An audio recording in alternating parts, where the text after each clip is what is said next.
This inquiry is being held virtually using Microsoft Teams. I'd like to take this opportunity to welcome everyone to today's session. I'm Councillor Peter LeBroy, Chairman of this inquiry process.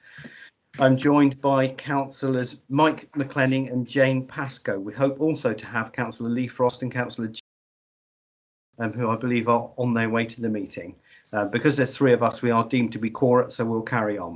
We're supported today by David Rodder, Economic Growth Manager, who is our Technical Officer, and Lynn Davey, our Democratic and Governance Officer, who has oversight of this process. The session is not being held in public, but a recording will be made available on the Council's website for viewing by the public. The objectives from the inquiry terms of reference are as follows. Number one, to review the current state of the economy in rural and coastal areas in Cornwall and to consider future economic forecasts if current trends continue.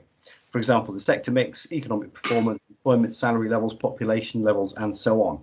And to consider the necessary and desirable interactions between the rural economy and local towns in Cornwall. Number two, to consider what support is already available and planned for rural and coastal areas in Cornwall and to investigate alternative methods of stimulating the economy of rural and coastal areas, for example, by taking evidence from other parts of the UK and possibly even the European Union. And then the third item is to consider the potential impact of the different intervention strategies and to make recommendations on how Cornwall Council can contribute and support the development of the economy in rural and coastal areas in Cornwall. The process consists of a number of recorded evidence gathering sessions, this being one of them, supported by organisational sessions and an initial briefing information session. This is our third, I believe now, recorded evidence gathering session where we're taking evidence from witnesses who have particular knowledge and experience to help us. We value the input of all those witnesses who give up their valuable time to take part in our process and thank them for their input. With regard to the questioning of our witnesses, the process for each will be the same. Each witness will be asked to briefly introduce themselves. Then we allow approximately 10 to 15 minutes for the expert witness to present their views and position on rural and coastal vitality in Cornwall, and to outline 3 or 4 recommendations that they feel would help stimulate rural and coastal areas. Only inquiry panel members may ask witnesses questions. Other members are very welcome to attend and observe proceedings, and I'll give them the opportunity to comment at the end of each witness session. Although if time becomes limited, this may need to be at the end of the evidence gathering session as a whole. Due to limited time, I will try to ensure that questions and answers are kept as succinct as possible, particularly as there could be some supplementary questions based on responses to other questions. Further written clarification may be sought if necessary. All questions and responses are to come through me as the chairman. Today we will continue to use the normal X in the chat box, please. Once witnesses have finished giving it evidence, they're more than welcome to stay for the remainder of the meeting as an observer. The evidence from the sessions will be used to support findings and recommendations of the panel. So with that preamble, I'd like to welcome Councillor Tim Dwelly. Thank you, Tim. I know that it seems an age ago now, but back in the summer we spoke about the terms of reference for this inquiry panel, and there was quite a lot of very interesting thoughts bubbling around, and obviously you yourself as the portfolio holder for the economy have a key interest in the process and progress of what's going on in this group.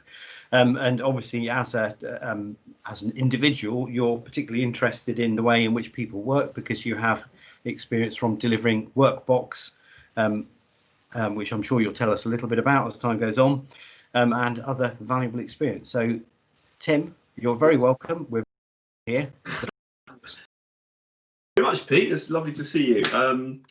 Yes, it doesn't seem 2 minutes ago some of us were working on the town vitality inquiry, and I hope you'll take a bit of inspiration from the fact that that did end up turning into real activity, employment of staff and real resource. And for those interested in that side of things, in a week or so, the about £1 million worth of support for towns will be made available, and that process will open. So I think in the scheme of things, that's not too slow to go from what an inquiry can come up with and a delivery. So I hope you'll be ambitious for your inquiry here. I was amused by the request because it asked me to actually put forward recommendations that could then be sent to me.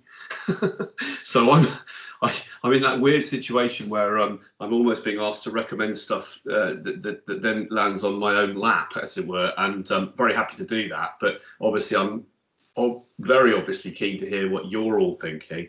And before I go back into a few ideas for you, I want to suggest from experience doing one of these, doing what you're doing now, Pete, that you where you think it's appropriate for the portfolio I do, or whoever succeeds me if I don't keep doing it. I hope I keep doing it, but if it's not me, I think it's a really good idea to involve that cabinet member or members in talking through your emerging proposals to try to make them deliverable. So I guess this is fairly obvious really, but there's not an awful lot of point you coming up with stuff that somebody's going to say there's absolutely no way. You can, but I think listening to how much help you might get if you're going down the right track, I think will give you a sense that you're achieving something and influencing how things happen. So the big picture for me is that although I've been heavily involved, as many of you have, with town vitality, and that's now a very serious commitment from Cornwall Council to take town centres seriously. I don't think the awful experience of COVID has done any harm to that concentration on that.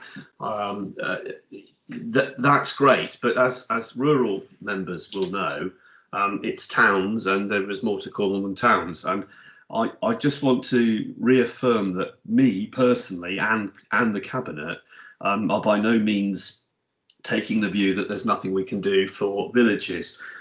Personally, I would have called this the Village Vitality Inquiry, but there you go.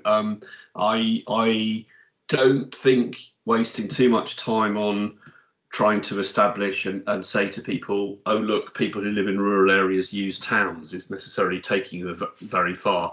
It's fairly obvious, really. The question is, what can we as Cornwall Council do? But, well, you may have other people you want to aim your suggestions towards, by all means. But what can Cornwall Council do to make things more vibrant in rural communities?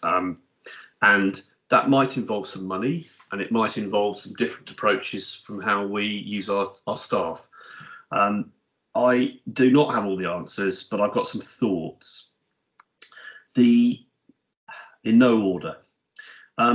My first thought is that corner shops are a key thing. Shops. I could say pubs, but I think that the whole sort of pub is the hub thing is pretty well known. You'll be getting evidence from that, and I think, you know, if a pub is viable, it will be viable. If it's community led, that's great. Whatever, all good.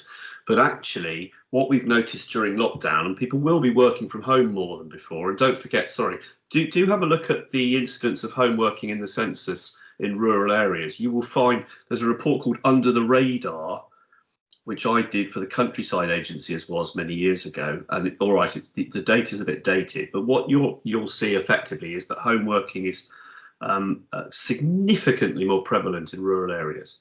And in Cornwall, the data is there. You can look at where people live and do it by ward. It's quite straightforward. You will find that anything up to half of all working people in many rural wards in Cornwall are working from home. Now that will only increase. Okay, so you've got these places, whether they're in the middle of nowhere like where I live, or a village itself, where you can walk or drive or whatever you do, ride your bike past properties, probably with people working in them. So that's going to be more likely than if you walk around an urban street. Okay, so what helps them? Now, I think, with people increasingly working that way, especially during lockdown, but also in the future, because the way we're working with this technology right now, I think there's potential for that to help add demand and money to certain very, very local facilities. And I do think corner shops, where they often do an awful lot more than just the newspapers or a pint of milk, are a real beating heart of villages in Cornwall. And I mean, we could probably discuss real examples. Sometimes there are other things that aren't necessarily staffed. You know, there's a place at Splatton Ridden near the Lamp where you can drop by and pick up all sorts of things like locally produced milk, asparagus, etc., etc. There are farm shops around that need a bit of help. But all in all, how about some form of village vitality funding from Cornwall Council? And there may be a little bit of money available for place shaping that's related to what you're working on. I don't think it needs to be as much as towns by any means, but how about some sort of fund to support places, doesn't have to be a shop, that sell locally or locally produced stuff. I don't mean only locally produced stuff, but if you link this across to the Keep It Cornish campaign, I'm sure you'll be talking to them. I think we could take the view that it's a good idea for Cornwall Council perhaps to offer up a certain amount of money to support those sorts of facilities, perhaps co-funded by parishes. I think we're much more likely to agree at Cornwall Council to put some money up for this if we think it's matched by a parish. And then if a parish says, no, we don't want to do that, that's your job, we'll say, OK, that's fine. So we'll go somewhere else. OK, so in keeping with the way we're doing towns, which is working with what the local community does as well, not just us, the cavalry, coming in or throwing the money at things, I think we could be encouraging parishes that want to support something really essential for their village or area, which could often be a shop or a pub or whatever. I don't see why we couldn't make some funding available if it's matched by parishes. And I've no idea how much that will be, but we're talking, a few thousand quid here and there. But my goodness, imagine a corner shop had 5,000 quid guaranteed each year to help it going, is on the condition that it supports local producers and so on and so forth. So whatever those conditions could be, I've no idea. But I think so you could have a system where they could prove that they're actually supporting the people who produce food and goods and stuff. So that's my one idea I have. My other idea is car parks, rethinking car parks. Villages and hamlets often have car parks. Now, whoever owns them isn't particularly my point. My point is that these are pieces of land where things can happen. If you were in France, Italy, or Spain, there would often be some form of market stuff going on there. You could have roving markets, but I don't think we can force ourselves to become French. But certainly, if any of us go on holiday to some of these countries, one of my great pleasures is zipping around to villages and going to those markets. Now, is that possible? Might be, don't know. Probably a difficult one, but again, it's a good thing. Alternative ideas for car parks, bike hubs, electric bike charging, electric car charging. Now, you can look at all this, see what you can come up with. But one of the most exciting things that's come out of COVID in Cornwall, I think, is this sudden explosion of interest in electric bikes. If you were to have electric bike charging points and they were secure, and by the way, look at what Penzance is doing with its town money for bike hubs. You can have part of a car park allocated for a dry, secure space for bikes, which could include electric charging. And it could mean that someone who lives in that area charges their bike there or leaves their bike there. Maybe they pay 20 quid a year, like in Waltham Forest, for the card that lets them get in and out, Wi-Fi, CCTV, and then visitors be able to either ride to your pub or your restaurant in your village and park there and charge their bike, for example. Or it could be so rethink car parks. Okay. I would like you to, and Pete, I'm sure you'll find this quite easy, if you look at what happened, and Lynn, you'll remember this, the recommendations of the Town Vitality Inquiry, one of the things we proposed, absolutely nothing happened. And it was about events and red tape reduction. Speaking to Phil Mason, one of the things he thinks, and I agree with, that we could perhaps really help with in villages is reducing the difficulty in the red tapes around events and permissions. And the response at the time from Alan Hampshire was, we'd be willing to do that, but we need to be paid something to go out there and do, shall we say, a year's worth of permissions or 2 years worth of permissions, so that you don't, each time there's a fete or each time there's something going on, bonfire night or I don't know, something to do with the tour of Britain or whatever, that it's not each time another round of applications and red tape and bureaucracy. The other one was, so there's all that. Have a look at the town. Could you apply that to village areas? Is there something that could be done? How might we get parishes to put help on that? I mean, this is in no order. I hope this is helpful. I've been shocked since becoming a councillor at how little parishes and town councils, local councils, work with each other. I go to community network panels very, very rarely, but every time I do, I notice how almost never in my area is there an agreement to share staff or budgets across parishes. Why? It's clearly the case that if 2 or 3 parishes can combine to fund something, then it's more likely to happen in 3 places rather than not at all. Now, I don't know what that thing is, but is there something we can do to nudge that and encourage that? Could it link across with those things we just discussed, for example? Could 3 parishes fund X per year in return for there being something happening that all of those villages get something out of? I don't know what it is, okay? I want to, I'll come back to the work hub stuff in a minute. I think we need to have a village vitality health score, okay? I think you will be surprised to find out if you ask planning, and you could start with Louise Wood, but there are people in planning who already monitor vitality of town centres in a way that most of us involved in towns had no idea and rarely see the data. David Rodder can help with this. There is a wealth of data. Do we have that? Can we have a score sheet? What makes a town, a village healthy? I don't mean physically healthy, I mean, vitality healthy. Does it have a place you can buy stuff? Does it have a pub?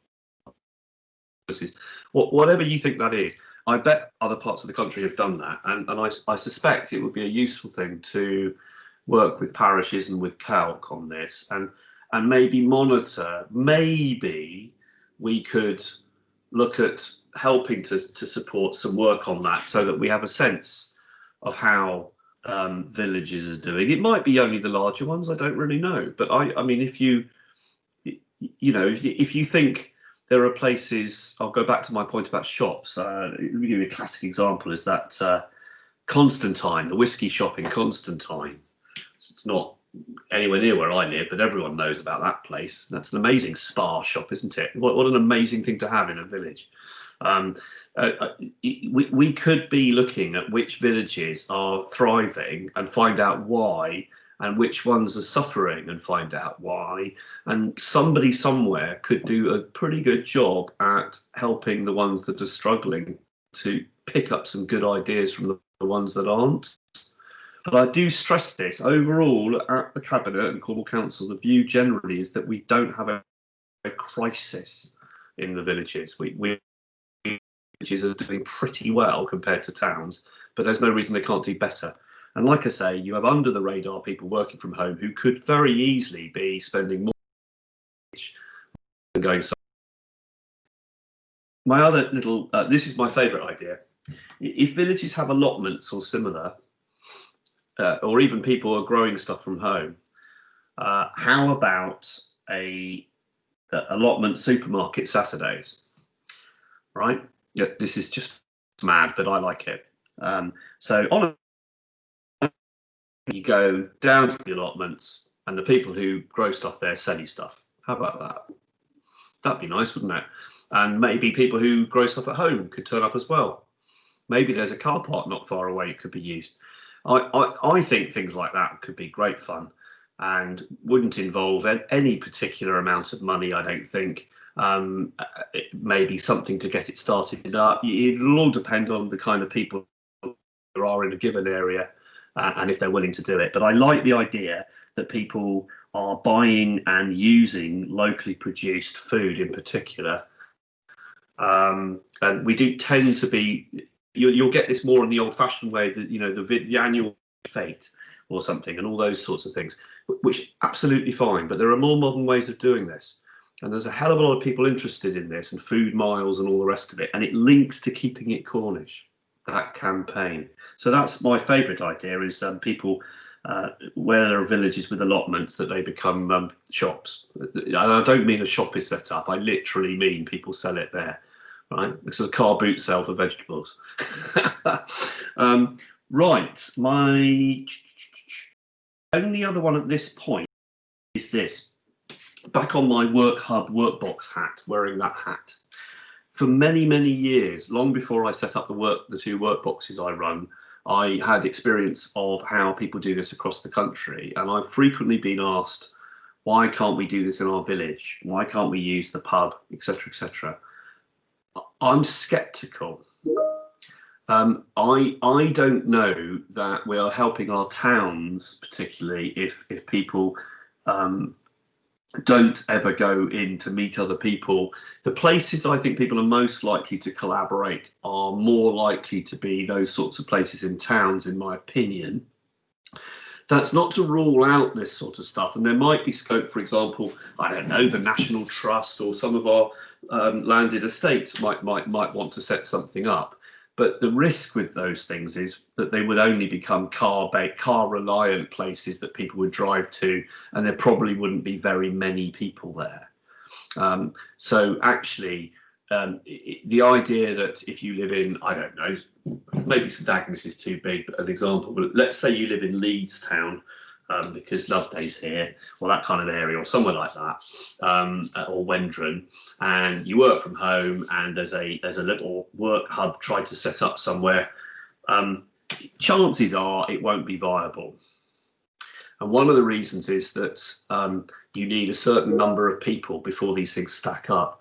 And the other thing is to say that when people talk about community hubs, I would warn against. So many people think that they can have this so-called community hub thing, and it's going to do everything. It's going to be a work hub. It's going to be where people do complimentary yoga sessions. There's going to be youth clubs, and these things do not sit side by side. If you're going to do entrepreneurial working stuff, that is not something that sits next to people that's stretching their Pilates things, for example. So I'm all for all that activity, but my suggestion is you don't advocate all singing, all dancing community hubs, because I don't think I've ever come across one that works. However, where you have things that are focused on what they really are for, and if we move across into town territory, if you look at somewhere like the cattle market in Helston, that's a great facility. It does sort of what I'm talking about, but it's not a work hub as well. It's not you've got to look at these hubs type places. It's good to share services and facilities, but what I see, even in some more urban work hub scenarios, sometimes is you get people who are obsessed not only with the icing on the cake, but the sprinkling of glitter on top of the icing, and they forget they need to have a cake in the first place. So if you want something to fund itself, which means staff, right, you need a place has cost. A place has cost. It'd be lovely if people just said, look, you can just have this. And there may be places like that, but they might be the wrong places. It might be a dusty room in a church that no one really wants to use. It might be that a pub has a room that can be used sometimes, but unless they dedicate it, you're not going to have people paying £100 a month to be a member of a dusty room, or a member of a thing where anyone else can walk in anyway. So I don't think work hubs, proper work hubs, will work in rural areas unless they are one-offs set up with an appeal for people all around the area. And there might be some rural parts of Cornwall where that could maybe work. But, you know, I think you're more likely to have people turning up to do a bit of the equivalent of sitting in Starbucks with a laptop somewhere, like there's a place in St Agnes, an old school hall, a cafe. That's fine, but that's not a money-spinning work hub. And frankly, if people are running places like that they should be appealing to people in that way anyway.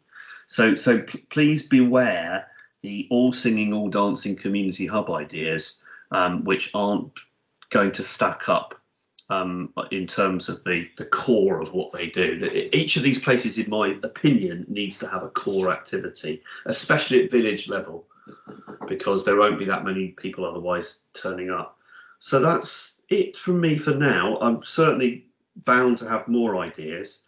But in terms of the money in the process, I don't think it's unreasonable for Cornwall Council to look to set aside some place shaping money towards this, but it's more likely to do so with a very, very clear set of recommendations of what it could be spending it on. And in particular, I think it needs to probably, these are the factors. One, who locally in that area is willing to put in the time, just like we're saying with teams, town teams, because if you have for example, a Penzance, you've got the woman who chairs the neighbourhood plan, you've got the bid manager, you've got some town councillors and people who for free are working part-time effectively on the projects. Okay, now the same applies in villages. There's some brilliant volunteers out there. If we find a village, I say village in the loose sense, further out can't use the facilities, but they may be closer to the village than they are to going over to Truro or wherever. So if you've got if we have someone to support village vitality, more likely to spend that.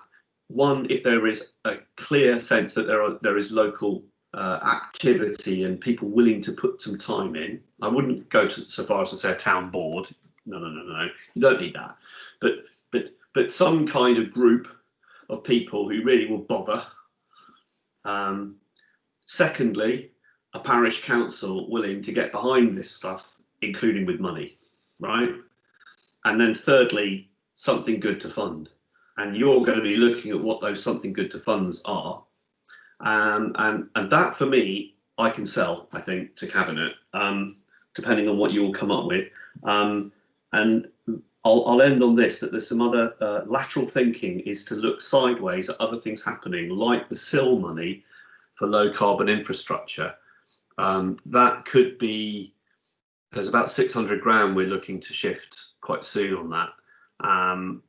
It's not a huge amount of money, but there's no reason we couldn't have links between what we're talking about today and things like that. So let's say, for sake of argument, there's a village that wants a bike station in its car park with electric bike charging, so people will come across.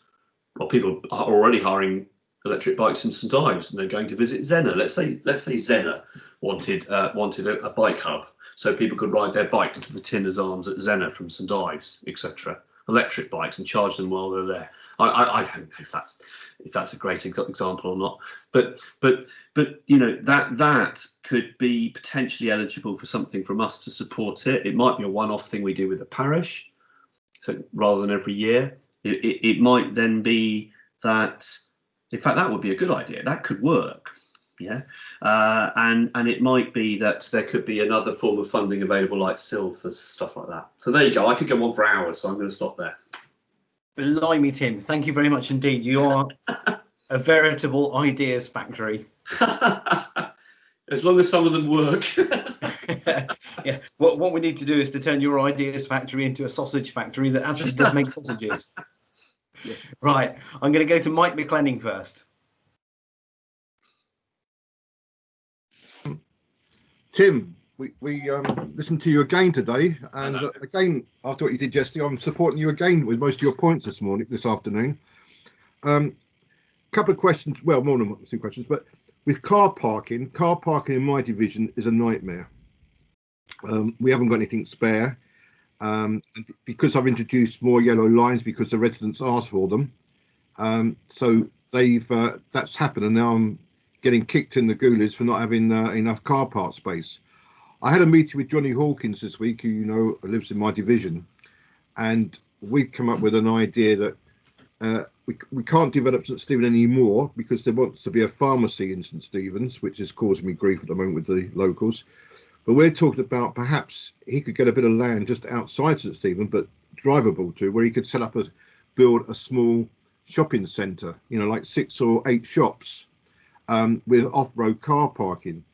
So that's something which I totally agree with him. So it's a great idea, and it will help the parking places and that sort of thing. I reckon I'm about 20 to 30 spaces short at the moment with the complaints I'm getting.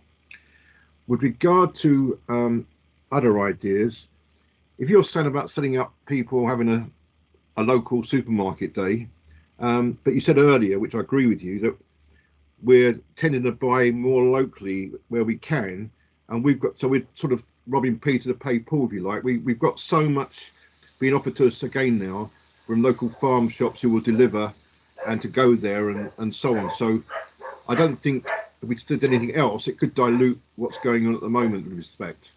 I think with regard to the parishes, it all depends on the parish clerk. And I know you've got a connection to one, I believe. But we've got a very good one in St Stephen's who's really good at the whole job. But I think, in confidence, parish councillors don't look outside the box.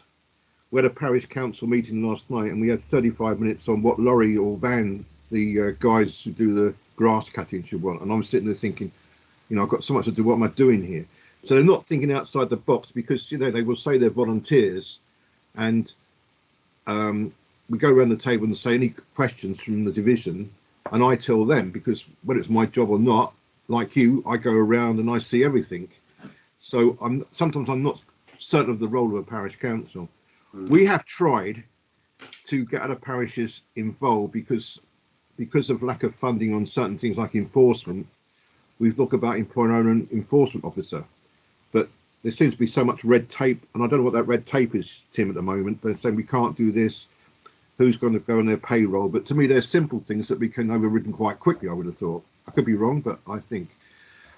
So I like the fact that you're coming from an angle of being not a staid look of a councillor, but you're looking outside the box to try and develop Cornwall. And I think it's, I know Loveday's listening, but it's like Cornwall doesn't want to be changed, but in some areas it has to be changed to move forward with everybody's cooperation. And I try to do that. I never say I'm going to do it. If I put anything forward to the council or locally, it's the majority of people's views. I try and work on the majority, even if personally I did want the statement, wanted it, I would have gone with it, that sort of thing. But I like the idea you're trying to think outside the box, and I think we need more of that. And I don't hear that coming much from the cabinet in general, a bit like the parish councillors. So I would support you on lots of your views. Thank you. Thank you, Mike. So on Tim, before you start, I want to try and keep on time today. We're really good at examining our people in greater depth than perhaps we ought to be. And I've got people already lined up for the 2:15 slot. So bearing in mind I haven't been to Jane Pascoe yet, can you do it as quick as you can? Do you want me to do it as quick as I can, or Tim to answer Mike? Sorry, Jane, I didn't actually catch what you said, but if you want to go now and then... Did you want me to do mine as quick as I can, or did you want Tim to answer some of Mike's questions? Right, no, Jane, sorry, I wasn't clear. If you go now, and then Tim can respond to you both. Fine. Okay. Hi, Tim. Thank you very much. Actually, you've given me quite a lot to process in my mind. So this, again, like you, it won't come out probably in a really good order, because you sort of look at it from the reverse way to the way I do. And the way I've looked at this inquiry, where we're the desirable interactions between the rural economy and the local towns, what I'm trying to say is the various activities that what I want to look at is the various activities that go on in the areas that surround the towns, and I include the ocean in that. Is that on coastal towns there's fisheries and agriculture, and in rural towns it's agriculture, and clay country it's mining, minerals, etc. So the raison d'etre of those towns is because of those indigenous industries and activities that go on around their outskirts. And if that is vibrant and the economy is vibrant, then they support the people who live in those areas and work in them and make money in them, support the towns and spend it in the town.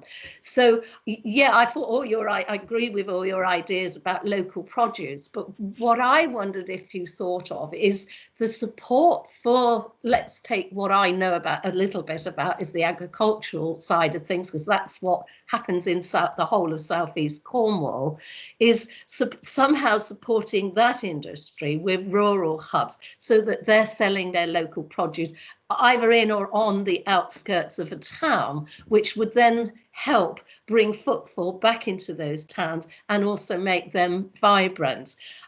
In my my history of business, we supplied all the post office village shops, corner shops in most of the village in southeast Cornwall.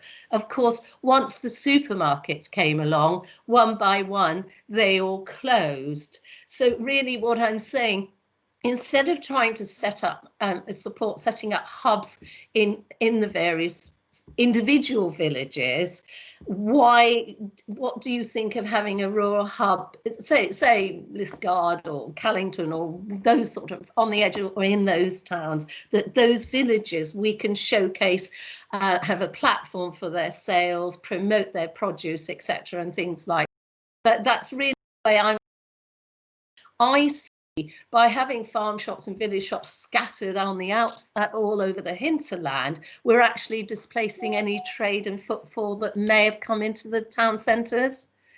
And so, yes, it means a bit of travel as well, but the one public transport system is sort of working there as well. That was one thing, that was mainly what I was trying to say, is that sort of interaction. The other, which is sort of a little bit in reverse to your suggestion, that we'll start doing things out more in the villages. I slightly worry about that. We have a fantastic community shop in the village, my next village, Dulo. The volunteers, they've been amazing through COVID. They all my age and upwards, which is the vulnerable age to be out on that front line. They have been fantastic and kept it going. But volunteers, they aren't that plentiful to be able to run these places nowadays. When ladies used to retire at 55, you'd get some really energetic people that would do all these voluntary jobs, but it's jolly hard to get volunteers to man those sort of places. That's why I wonder if it would be better doing that. The other thing I really want to say as well, that in our instance with Liskeard, is that when you displace an industry, I'm talking about the marketing for the livestock, to up on the Devon, practically on the Devon border. The reason that back and all those services is the activity that goes on in around the hinterland. By displacing that, we are looking at very troubled times coming in Liskeard, because by closing that market, although markets have changed, I get that, I still I'm hearing from the farmers they need some rural hub that they can still have the odd seasonal sales. So it's that side of things I'm more looking at, to create that, keep that economy going in the rural hinterland. It is also helpful to keep the town sustainable. Does that make sense? Sorry, it's all sort of, because you had so much to add that I hadn't thought about. Can I?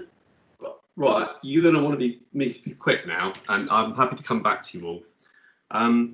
So, Mike, you said quite a few things, so I may not be, I'm not sure you're really asking me questions as such, but I can't particularly resolve a particular need, like, you know, more car parking spaces in St Stephen or wherever.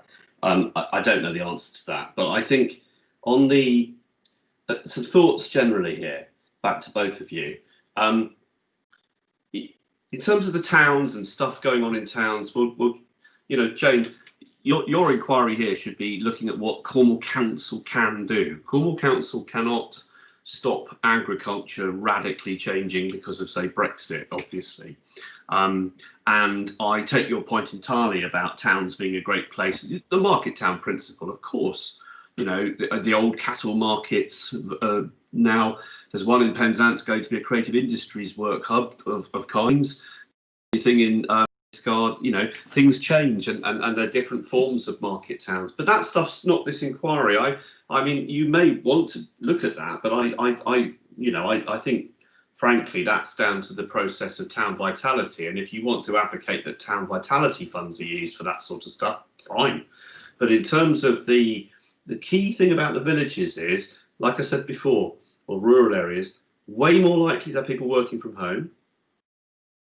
The towns and cities like Truro are going to have fewer people going in and commuting to them than before, or less often. Okay, you're going to see it's going to be easier to drive to County Hall when we ever go back than it used to be, because there aren't going to be as many people going in every day to work. And that's not just Cornwall Council. Now that means that, and if you look at what's going on in the cities, they're really worried, aren't they? What the hell's going to happen to Pret a Manger and all those people who get their coffees and cakes and they go every single day into work? And oh my God, what's going to happen? Because they're not there anymore, they're at home. Okay. Now what those companies, some of them are doing, and the equivalent in Cornwall might be a cafe might say, do you know what? We're going to be in St Agnes, not in Truro. Because loads of people who live in St Agnes used to go every day to work in Truro, and now they're actually working at home in St Agnes. So there's a trend here that's going to happen, and COVID will have pushed it. And this thing we're doing now, the way we're working now, will push this. So I don't think we can be commute and stop this tide and say, no, stop working from home, go into work in Truro, go and buy your coffee at Costa on the way into work at County or whatever it is. I don't think that's going to happen. I think there's going to be more people spending more time in rural properties than ever before. And there's going to be more people coming back to Cornwall to work here. I've seen it already at the Workbox, people who are returning or moving to Cornwall because they can now work anywhere. And they're going to be living often not in towns. I hope more of them do live in towns. But you've got a much more likely a high proportion of active use of homes as workspaces more than ever before. So I think there's an opportunity. And as for the farmers and where they sell to, I don't think farmers are going to make their money just by, you know, occasionally selling in villages. And I'm certainly not talking about volunteer-run shops, Jane. I think that's great if it happens. But I'm talking about where there are already actual shops. And let's not assume they've all done terribly. Understanding, and you might look into this, is that village shops or corner shops in towns, people are spending more time and money in those places than they used to. The big out-of-town supermarkets, their days not gone, but the whole, I remember when I used to do the weekly shop. I haven't done a weekly shop for years.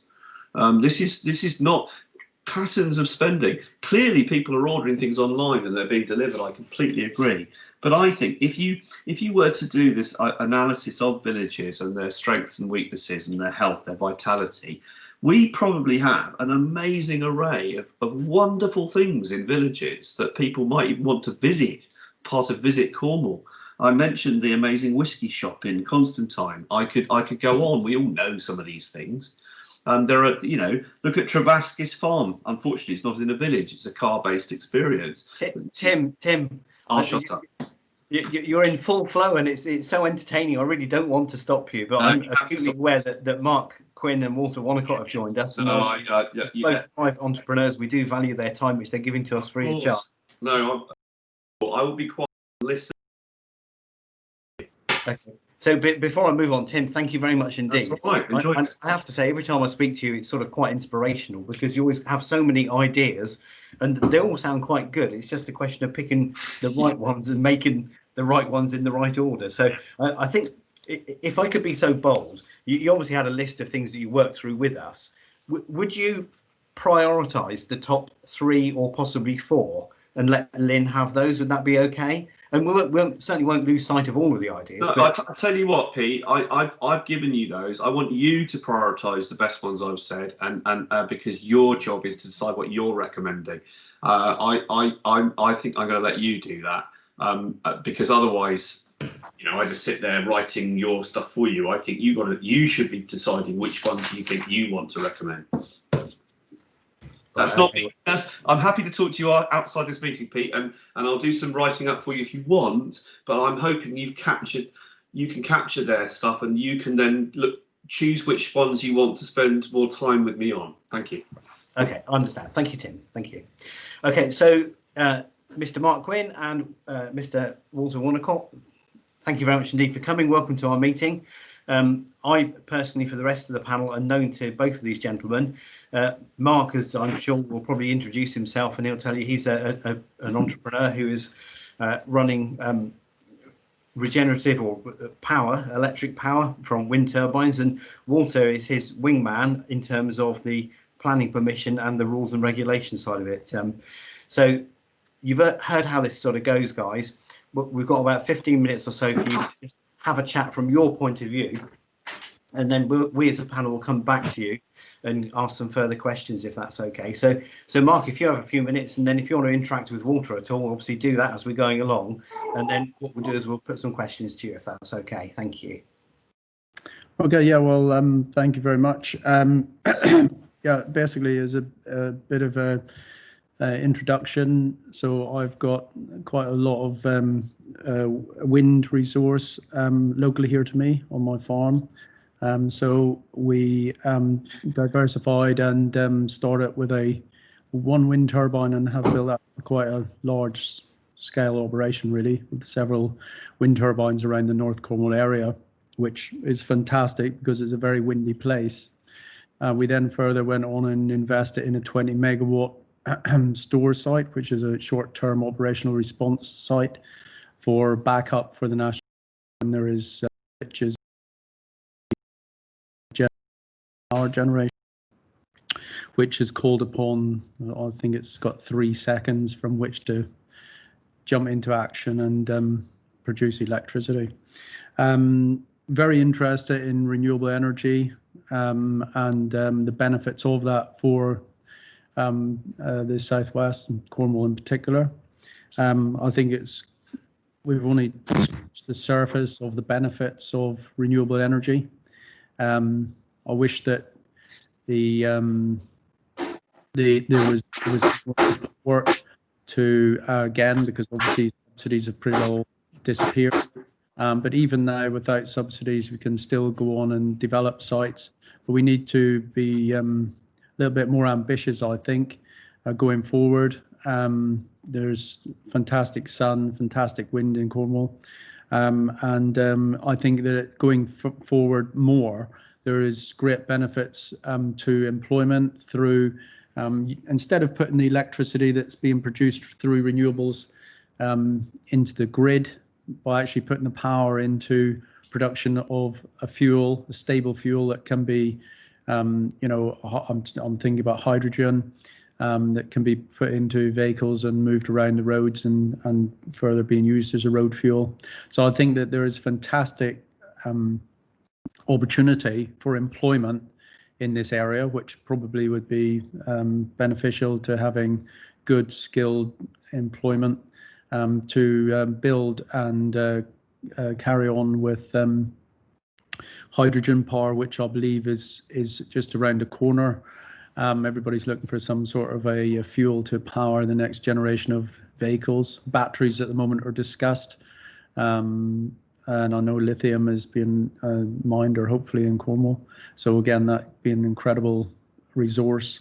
But even closer to home, I think everybody can do a bit. I think it was a pity that the council don't encourage people when they're building new housing developments to orientate the roofs towards the sun and put solar on the roofs. And so I think there's a lot of benefits from pulling small and medium scale renewables together in Cornwall, which will give a knock-on effect for employment, for actually building the resource onto buildings, cleaning them, managing them, the electrics, the electricians, all of the infrastructure that goes with it. It's enormous, and it's going to cut down on our carbon footprint. And as the gentleman was just saying, who I was very, Tim, I was quite happy listening to you as well. You're very entertaining. I think that as more people work from home, there's going to be more of a demand for electric throughout the day at homes. So, you know, they'll be able to sit there and run their computers and their phones and their digital equipment through solar panels.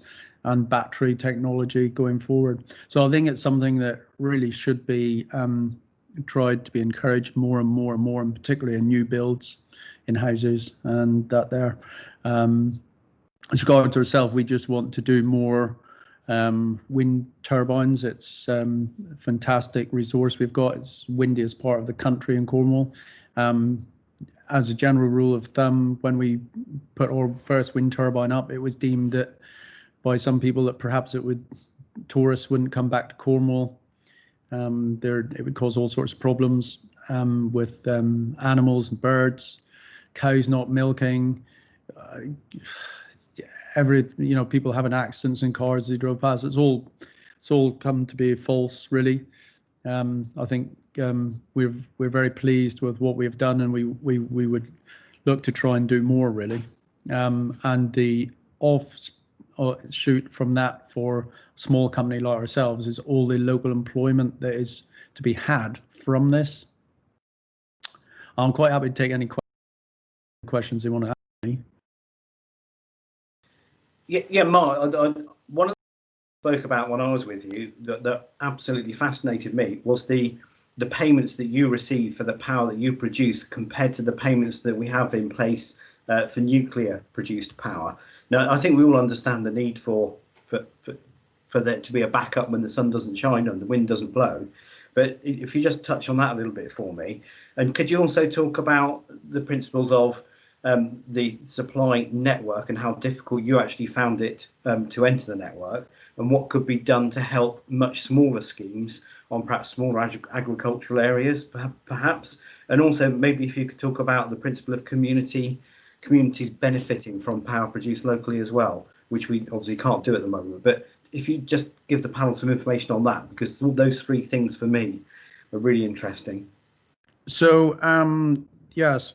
So the thing that galls me immensely is that at the moment, or they call it a PPA, which is your power purchase agreement. So that's the money that you get paid for the power that we produce. We're being paid at today's money around about 5.2 pence per kilowatt. Now, you guys sitting there probably know better than I do what you're paying for your electric, but I'd imagine it could be upwards of 3 times that. Is that about right? Is it 12 to 15 pence? So I find it extremely interesting that clean green energy produced here in Cornwall and being used by people next door is such a low price. Now, there's obviously those costs then there's costs go on there for the grid and the distribution, so Western Power Distribution, for example. But there is that there is basically a big problem, because not only is it the low amount that we get paid for it, but also it's a lack of connection between myself and my neighbours who are buying this electric. So the guy in the village that looks at my turbines says, well, I don't mind looking at your wind turbines, but I'd love to look at them if I could buy the electric from them. And but there isn't really, the government haven't really connected up the enabling me as a small producer. I think you have to have several thousand customers before you could start. But the government have not really connected up. What I think is so important is that local people beside a generation station can buy locally, which I think would make them a lot more content with having something that they have to look at or listen to or whatever. So that's the point. Reference the money we're paid. Then as regards the grid, the grid is basically full, which makes it very difficult to export electricity back into the grid. Now, that there is holding back a lot of investment, and it's holding back the business of generation in this area, and it needs to be sorted out. we can look at the figures which I've just said, which is we're being paid 5.2p, and the guy in the house next door is paying perhaps 12 to 15 pence for that electricity. It's a massive amount of money that is being taken by the distribution companies. So I cannot figure out why they can't pull their fingers out and get this grid sorted out. And I wonder whether it is. I wonder why that is. The government have agreed to support nuclear power. I think it's £95 per megawatt, 9.5 pence, index linked for the next 30 years. And yet there's no subsidies for wind or solar now, commercial wind or solar. Why is this? So we can go to the point where people say, well, you can't depend on wind or solar. Well, if you take that attitude through, you're never going to invest in battery storage and other methods of storage. Electric cars, batteries in people's houses. There's a whole raft of things. The production of hydrogen, which I believe is what's going to happen in the future. So the thing is that the government are seem to me to be subsidising the wrong area, because regardless of, okay, we can say nuclear is safe if we want to, but it's very expensive. I a professional know. Or I wouldn't want to argue about downsides of a nuclear power plant because it's a bit obvious, but likewise, they have benefits. But renewables have fantastic benefits. If you look at my little business, everyone that is employed is local. They're not, they haven't come from the other side of the world to build a wind turbine. They haven't come from the other side of the world to service it. They're all basically Cornish people, and they're using that electric. And I think that is very important. We pay rates for our wind turbines in Cornwall, so it works. And I believe that tourists like looking at them. I think that when they come to Cornwall, they drive around and they look and take a deep breath and think we're somewhere where there's clean air. If you drove past a power station that had a chimney, you would look, and even if it wasn't, you would think, oh, that's blowing out black smoke, or that's blowing out, some sort of a toxin. So I don't really see a problem with that. But anyway, I go off the grid. Then as regards the community and the benefits to that, well, most renewable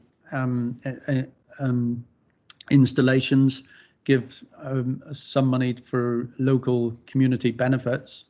In our local community, there is an annual set of money that we pay out, but also there's other benefits of, as I've said earlier, of the rates that we pay, which are not insignificant, and all the employment, as I've said earlier. So there is quite a large benefit to the economy from these investments, which otherwise wouldn't be here. If we just bought the electric from a nuclear power plant at Hinkley Point, the 25 people that I employ, they wouldn't be here, So there is lots of benefits. I hope that answers your questions, Peter. Yeah, thanks. Just a couple more, just to clarify and make this absolutely right for the panel. What you were saying is the 9.5 pence subsidy per unit to the nuclear industry. That's what the government provides the nuclear companies to provide it. So almost double the price that you're paid. Well, yeah, but that's a subsidy. Then they will sell their electric as well. That's a subsidy being paid, and then they will pay their electric into the grid for 5.2p or whatever. Whereas it's a subsidy. There is no subsidy on wind anymore, and we are still looking to build wind turbines because they're very, very efficient in Cornwall. So it means that they are still profitable because we have such a good wind resource. If you didn't have a good wind resource, there would be no point in building them. And when wind turbines originally were, when they were, I'm going back 10 or 12 years now, when they became quite popular, they had bad press because of the subsidies that were being paid. Those subsidies were generous, and I wouldn't argue any different way. But they're gone now, and what we need is planning to get a little bit more ambitious and help people like myself to build more, so there's more benefits for the Cornish economy. That's what we need. I'll build if I can get planning, and that's it. And drilling back down into the benefits as well. There isn't, because there's no subsidies now. The London money, the guys that were coming down looking for a 10% return on the capital, they've disappeared. They don't exist because there isn't any financial benefits like that in this industry now. So it will be being done more locally by local businesses and local entrepreneurs who have got probably more of a long-term eye for their return on their investment rather than a short-term quick turn on it. Thank you, Mark. Okay, so Mike McLennan, Mark, to say a little bit more before we go on to start questioning him. And Mark, would you talk very briefly about some of the ideas and thoughts you had around the production of biomass and the mixed use of farming land for creating power with wind turbines and biomass combined? Well, look, there's going to be a change in farming in the next few years, I believe. I don't really know. None of us know which way it's going to go. But if we are encouraged to not produce food, which seems mad, but if that's what we're encouraged to do, well, what are we going to produce? What are we going to produce? So we need to produce something that is needed, and that needs to have a serious time taken to sort out what that is going to be. Cornwall's got fantastic land and lots of it. We need to use it. In the past they had clay pits, and that had a whole raft of uses that came from it, and it was exported all over the world. I mean, I know at the moment there's wood chips coming into Cornwall from Canada to feed biomass boilers. Why? Or if that is to carry on, is that green? And I'd suggested it would be better if we were growing elephant grass and miscanthus and all that sort of stuff. And so, I heard 12 months ago that Cornwall were going to invest and help in a Cornwall forest, and that's great, fantastic. Carbon footprint, help our carbon credentials. But that's fine, but we need to do other things, that perhaps a crop that can have the same benefits for the carbon capture, but can be reused rather than importing a lot of fuel to heat our houses, as is happening at this time. Brilliant. Okay, Mark, thank you. Mike, I do see you, but I just want to give Walter the opportunity to say a few words, if that's okay now, before I bring you in, and then we'll come back for questions from Mike and Jane. So Walter, please. Yeah, thanks, Peter. Yeah, I mean, touching on what Mark said, really, we've got huge resources available to us in Cornwall with proven technology like solar, PV, and wind turbines. And I noted in the evidence pack that was provided ahead of this inquiry that energy was like a relatively small proportion of the rural economy, as stated in that pack. I'm not entirely sure how that metric is calculated, but there's obviously a lot of indirect benefits that come along with the energy part of the economy as well, like, for example, the construction industry and others as well. And also there's going to be more room in the future, probably with energy markets, as you touched on before, in terms of how we get our electricity, who we can pay for it, and that sort of thing. That's getting more sophisticated, and they've trialled things even in Cornwall in terms of local network options and things like that. That's being trialled. So that's going to technology is going to help to improve that sort of situation in the future. So given the direction of travel with the climate change emergency that the council has already voted on, then we should really be welcoming the opportunity to produce a greater proportion of renewable power and taking advantage by getting in earlier now, because all these things have a lead time. You know, it costs a lot of money, a lot of risk, and a lot of work goes into a planning application, for example, whether it's for solar PV or for a wind turbine or turbines. A lot of risk put up in that. And at the moment, the planning policy environment is not, well, it's not supportive at all. Now, partly that's not really anything to do with the council, because that's in 2015. There's a written ministerial statement which effectively ended new onshore wind turbines. And the push for offshore wind turbines is interesting, but it's difficult to see how very much of that benefit comes back to Cornwall itself, because of the nature of that kind of a development.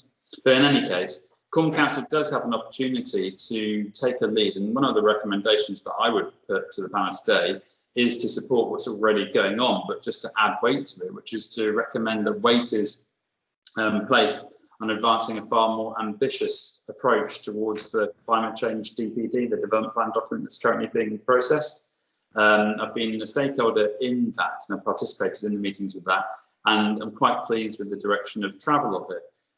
What was a cause for concern, and I understand this is being addressed, was that it wasn't particularly ambitious.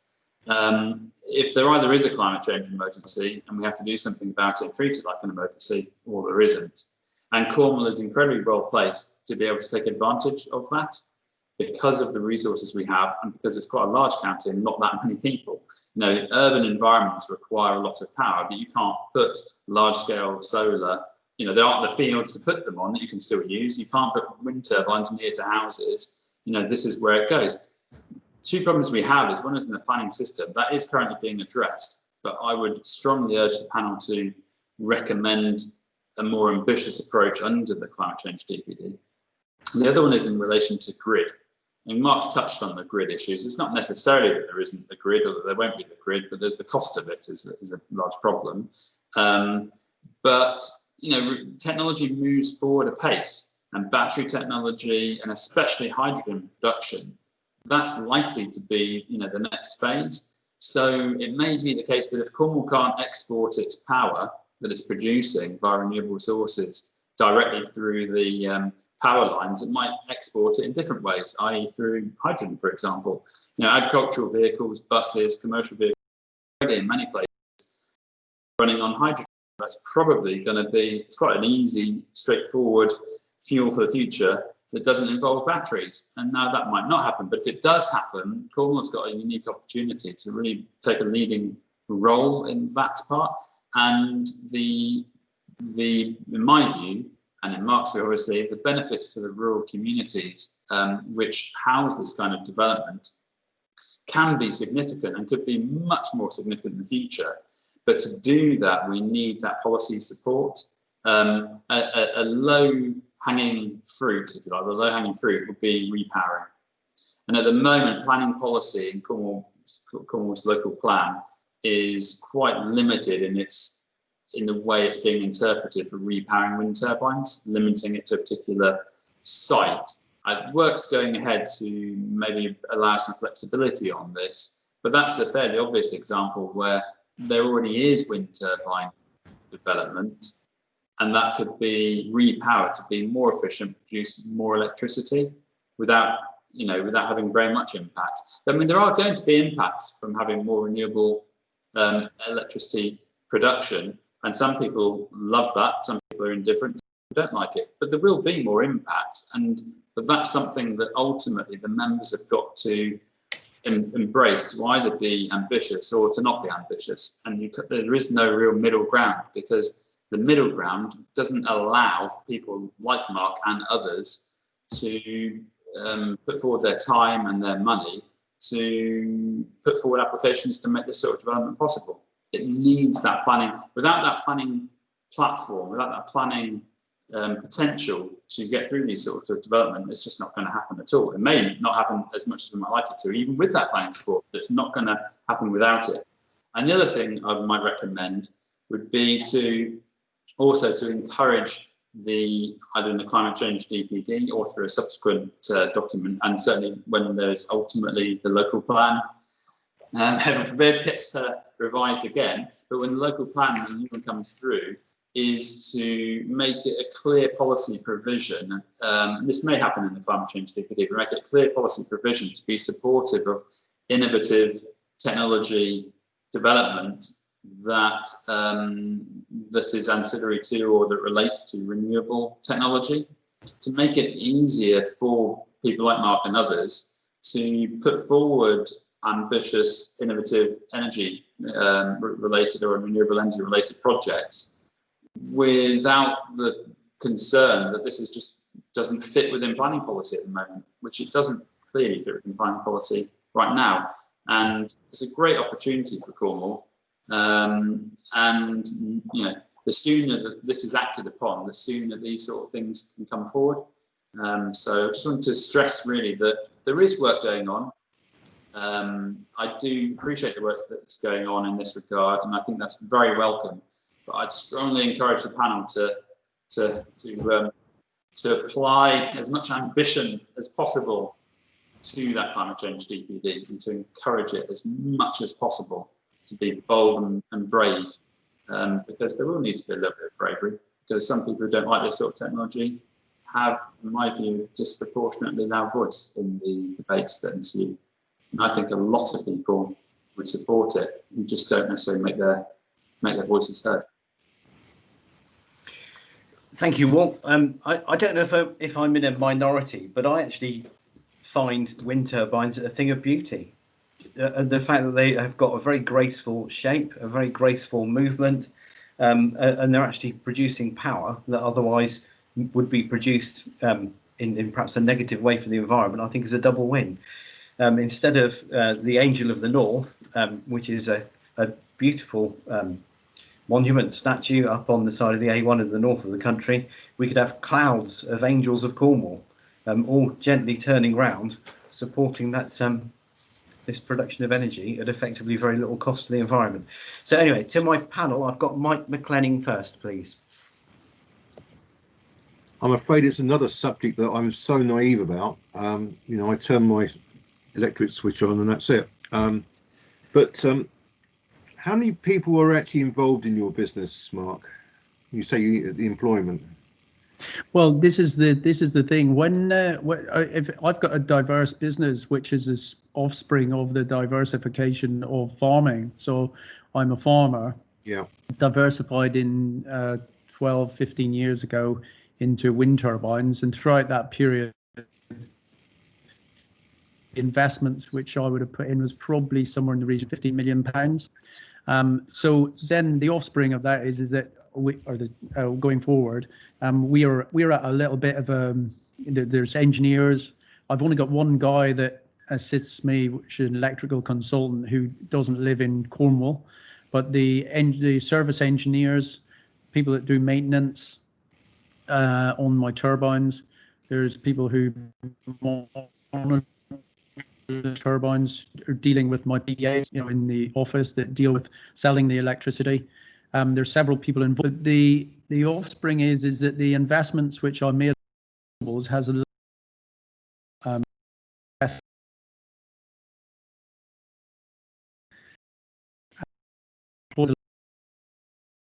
more renewables. I want to grow the business, but we're finding it really difficult to grow the business because the planning policy is not permitting us to go at the pace that I would like to go. And because we have got to, you know, we're just a small company. However, we've got large ambitions, and we're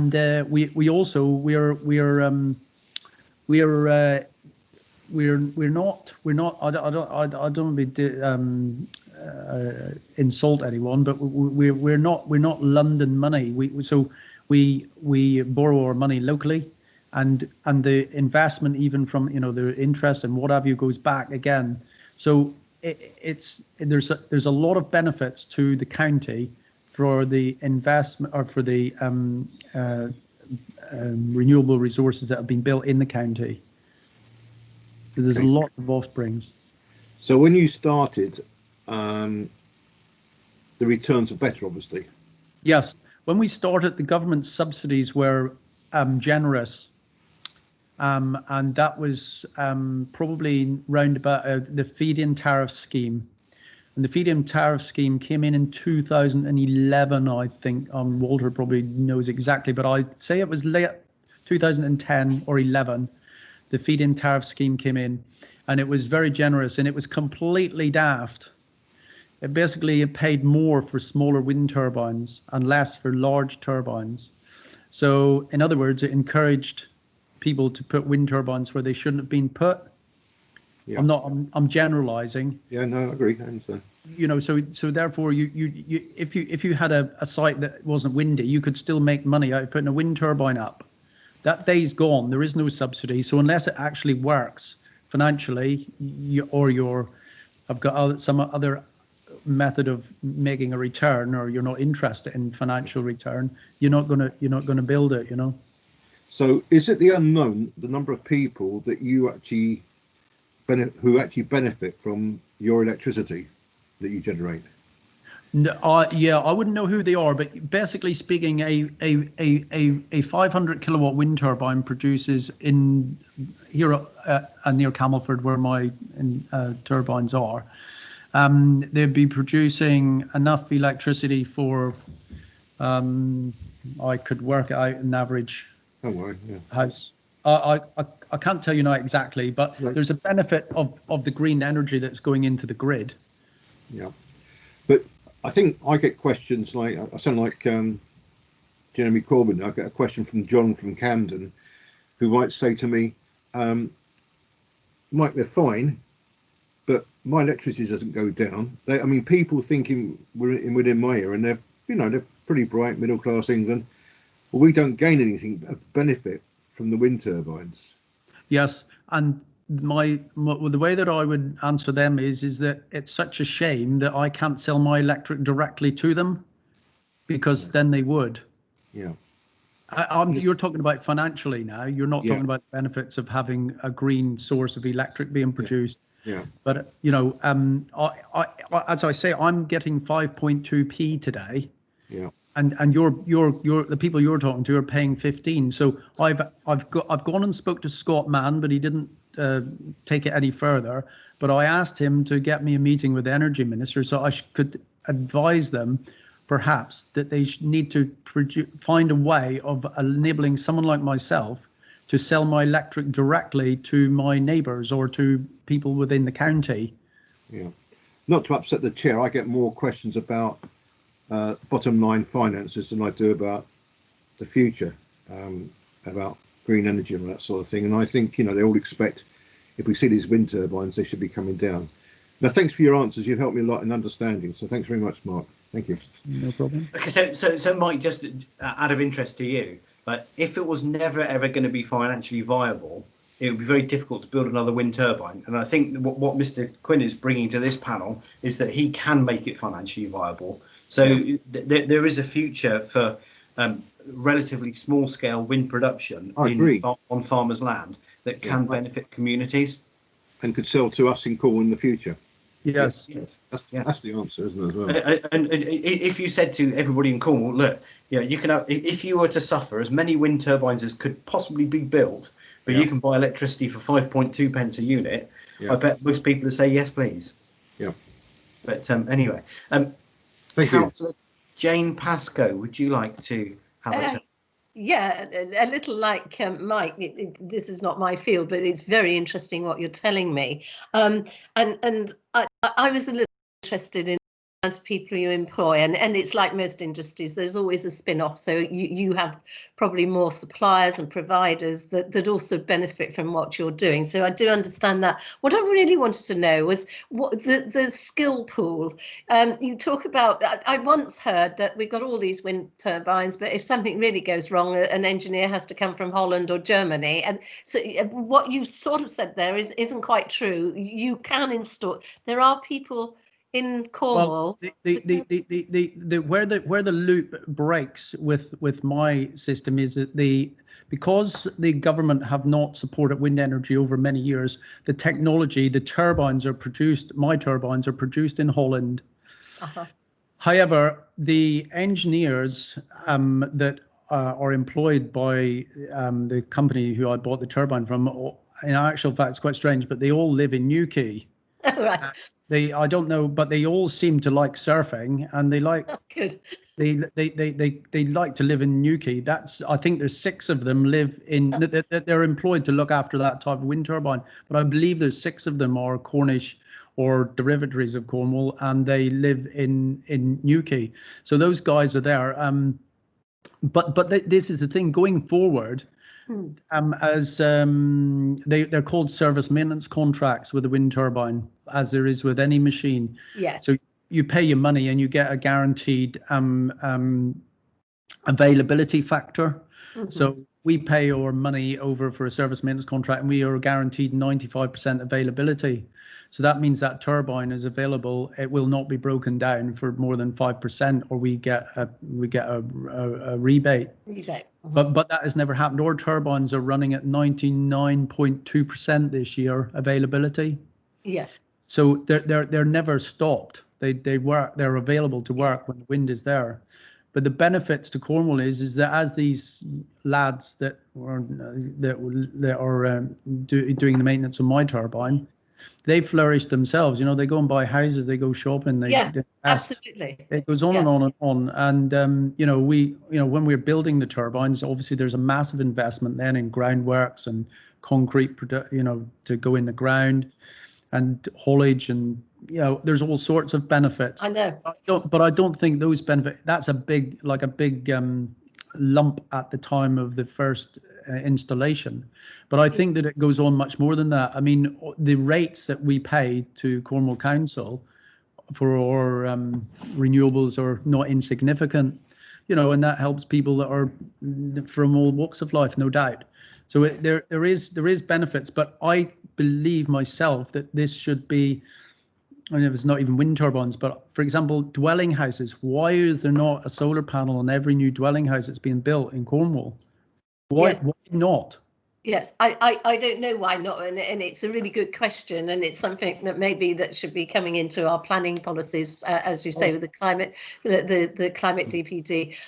So really, are you saying that why aren't we making these? Why are they made in Holland? Is that something we could make here? No, it isn't. No, because it isn't, and that's why I'm quite interested. It was a comment that was made earlier by one of the panel here just now, which was about the benefits of offshore wind farms. Yeah. The benefit of offshore wind farms to Cornwall, and I'm a great advocate of renewables. Yeah. I'm looking forward to somebody explaining to me the benefits of offshore wind farms to Cornwall. I really am, because I understand the industry a little bit, and I can't see that. Is there somebody going to be sitting in Falmouth waiting for that one time a year when that turbine needs to come down with a big barge? Yeah. I very much doubt it. It'll be coming down from some offshore wind farm in Scotland or Ireland or Holland. Yeah. They'll be sailing across. It won't. So that's just not going to happen. Will people start to make wind turbines in the UK to supply the offshore wind farms? No way. The Germans and the Dutch are all over these wind turbines. They're 30 years ahead. They were building wind turbines when we were still building nuclear powers the first, last time around. Yeah. So the Dutch they've got wind all over them. I've been out there and seen their factories. They're 30, 40 years ahead of us. If we were to build a wind turbine factory in the UK, it would. We're too far behind for that, We will never catch up now. Never catch up, I don't think. I can't see that. Plus the fact, to make a factory work, you would have to have a future supply that you are going to need to invest the millions of pounds in a factory. You're going to have to, know that you're going to sell 30, 40, 50 wind turbines a month or a year or whatever. Well, after a certain period of time, the seas around Cornwall will be full, and what happens then? So that I can't see the benefits of offshore, but I do big time see the benefits to onshore, because people like myself, whatever money is derived from the renewables goes back into Cornwall, goes back into the economy, all of it. We Yes, don't, that's right. it's not going off anywhere. No. The people that finance an offshore wind farm off Cornwall will more than likely not be using a turbine that's manufactured in the UK, because there is none. I doubt very much of the people that have got the barge are UK based to go out and put this thing up. And the finance, that side of the business, the finance will be London money, which is probably investors from all over the world that would be putting their money into stuff like that. And the only reason that it will be built is because they get subsidies. That's why they're building out in the sea, because they get, again, they're getting 9 or 10 pence per kilowatt for the wind per kilowatt that they produce. If they give them the same subsidy as we have got at the moment, none, there wouldn't be any investment out there. No. Okay, fine. Thank you. I'll let you move on, Peter, as I was probably taking up too much time there. Thank you. Thank you very much.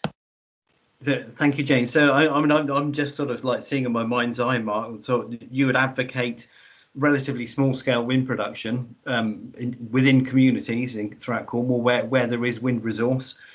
You'd also support diversification into renewable crops like this elephant grass or miscanthus as you described it. And I also think you spoke quite a lot about hydrogen plants being located. And I think hydrogen plants, can't you do it on a relatively small scale? I don't know enough about this, but I guess you do a little bit. Well, I'm not an engineer, but I've talked to people all the time, and they're in the renewable field, and they realise that renewables, as we all do, is intermittent. So, we've got a lovely sunny day today, so the solar guys are going well today. And for the last week, our wind turbines have been going at full capacity 24 hours a day. So, but today the wind turbines are probably not doing very much. So nature is got its own way of evening things out. But we've got to find a fuel that can store up when neither is going tonight. There won't be any solar and there won't be any wind.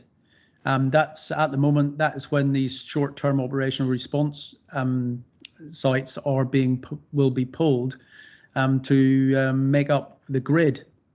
However, in the future, the subsidies that are going to the nuclear power plants and offshore wind would be much better spent, in my opinion, on helping to build, for example, hydrogen farms, as you call them, hydrogen sites, which can, if there is problems with the grid, that takes away that problem, because if you stick a wind turbine up on a clay pit in St Austell and you build a hydrogen plant beside it, you can build your hydrogen there, stick it on a lorry and take it to Liverpool or Manchester or wherever you want to go, and sell it to the people who want to buy hydrogen there. So Cornwall could be has a fantastic resource of wind, and I can see massive benefits for employment throughout that. I think a lot more than bio crops, because yes, they can be grown on land, but I think hydrogen and wind and solar producing it could be massive, and the sorts of people that would be employed are not labourers. These would be high paid jobs. So they then have their own spin-offs as to when they spend their money. Okay, thank you. And I can see Councillor Jim McKenna has indicated to speak. So Jim. Pete, thank you. Gentlemen, good afternoon. Apologies, I missed the start of the presentation. I was taking someone to hospital. You've mentioned the climate change DPD. The committee has oversight of the development of that, and I'm just wondering if you've actually had the chance to feed into the consultation, because clearly you have you've had some difficulty with planning previously. So I just wondered whether either as individuals or maybe collectively, if there is a group that collaborates, you have yet fed in your views in terms of the planning system and perhaps making appropriate developments more easy to achieve. That would be my first question.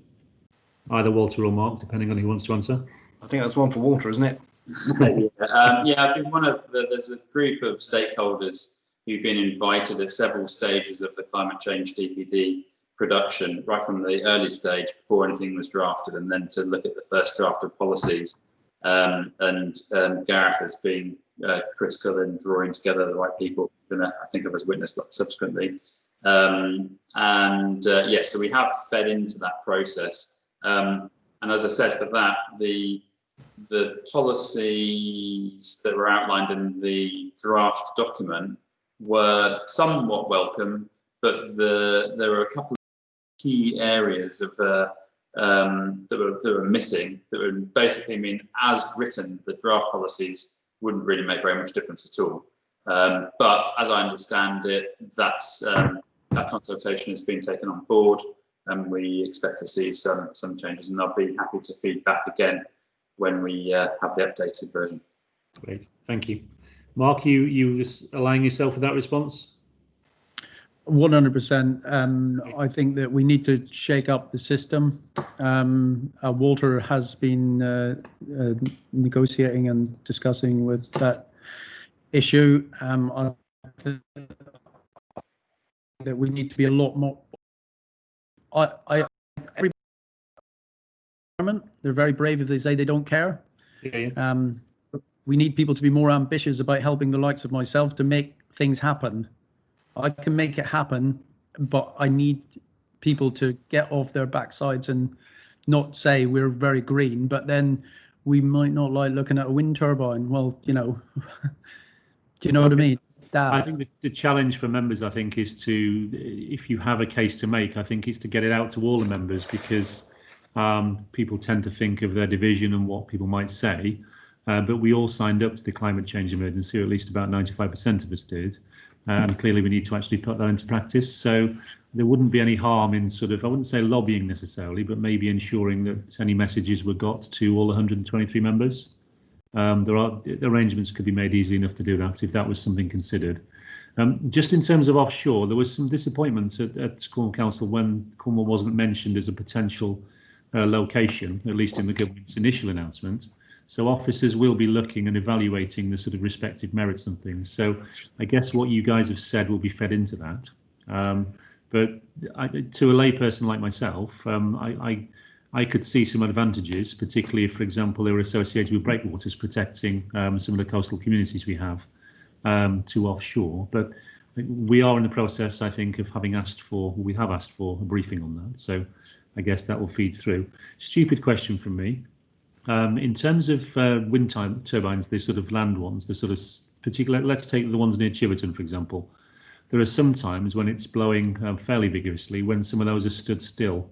Is that an issue with access to the grid? As in, is there an oversupply? Do we not have enough access to the grid? Or is that just coincidence that seems to happen? Sounds like a politician's answer. I would not have a clue as to why you would want to have an investment and it not turning out as much benefit to your company as you could. So there must be some sort of a problem, or else they would have them running. All I can say is that if my turbines are not running, I get a text, and if it's at 3 o'clock in the morning, I am out and on and all over an engineer to get it fixed ASAP. Okay. So I couldn't answer that, but it seems strange. Could be the grid. Could be you're right. Okay, thank you. And Pete, just very briefly, because I can see you bursting to get rid of me. Just in terms of the question around renewable technology and new developments, so in Penzance, in the area I'm looking at, represent, we've got a development, or a proposed development of about 76, 77 houses. And part of the negotiation, which has been successful, is to put air source, ground source heat pumps in every property, and also on the ones earmarked for social, so for rental for local people. They will also have the photovoltaics on the roof as well. So I think my experience recently has been that developers are getting a little bit wiser to what is required. And I think if you push them, then I think there's a willingness to look. Now, I know that's not the sort of wind turbine you do, but I do think, if all members pushed as hard as they could, we might get somewhere. But from what I've seen, very supportive of the industry you're trying to develop. Thank you. Okay, so Jim, I was going to attempt to answer your question about the windmill that was stood still. If I attempt to answer it, I'm probably going to get it wrong, but I've got a feeling that new wind turbines built now have to enter into an agreement with the grid whereby they won't necessarily produce 100% of the time. They can only get a certain percentage guaranteed production in. So at times when the grid is full, I don't think they can supply. And that, to my mind, and I know that we did touch on this earlier in the conversation, was if you had an associated hydrogen plant next to these wind turbines when they were in an off situation, but the wind was still blowing, they could be producing hydrogen when they weren't needing to supply the power to the grid. Okay, so thank you very much for that, chaps. Before I let you go, if you don't mind, I know we're a few minutes over, but David Rodder has indicated to speak, so I'll let David speak and then we'll wrap it up with you guys, if that's okay. Thank you, Councillor LeBroy. Hang on, just get the sun out my eyes. It was just to answer the question about the turbine at Chiverton Cross, if it's the one I'm thinking of on the right-hand side as you go up. There was an issue with that over the last, it's been ongoing for a few years, about noise or residents from that. And I believe there were local residents that raised noise complaints with it, which meant it had to be shut down for a while. So if it was the two-bladed one on the right-hand side, that was, I believe, what was the issue with that. I think that has been resolved now, but yeah, that is why that one was turned off for a while. Okay, it wasn't the Rodder family, was it? Absolutely not, no. Okay, right. Thanks for that, David. Now question directly to Mark now. Walter gave us a wish list of 4 items, which I've noted down and Lynn will have noted down as well. Mark, do you align yourself with those responses, or were there any further recommendations that you'd like to make to the panel? I wouldn't. The only thing I can say is people need to be ambitious and stand up and make things happen. You know, we need to be more ambitious. If they want to get things done, we need to be ambitious. And if you just wait for somebody else to do it, it'll never get done. That's why I'm sat here today. I haven't got much time, but I thought it was important to come and take part, because, you know, if I don't, because I'm too busy doing something else, then these things don't get resolved. Really need to, you know, a gentleman just said about the houses being, they've put the panels on the roof. Well, that's fantastic. Ground source heat pumps, fantastic. Both of them at the same time, even better. But why is it not part of policy, planning policy, that this needs to be done?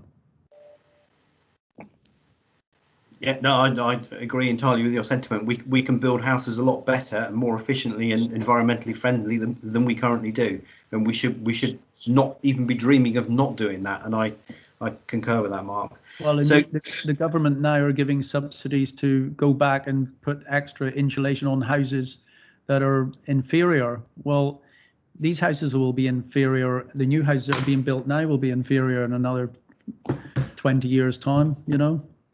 Need to sort it out. Yeah. Okay, so I think we've got that. Thank you. So, Mark, thank you very much indeed. Walter, thank you very much indeed. We really appreciate you sparing your time to come along to us. We know you're both busy men and would be valuably spending your time elsewhere if you weren't with us. So, thank you very much indeed. It's much appreciated. Thank you both. Thank you. Thank you. Okay, so Gareth Davis, are you in the room? Yes, you are. Hi, good afternoon, everybody. Pleased I joined for that one. I think that was a really interesting talk from both Mark and Walter there.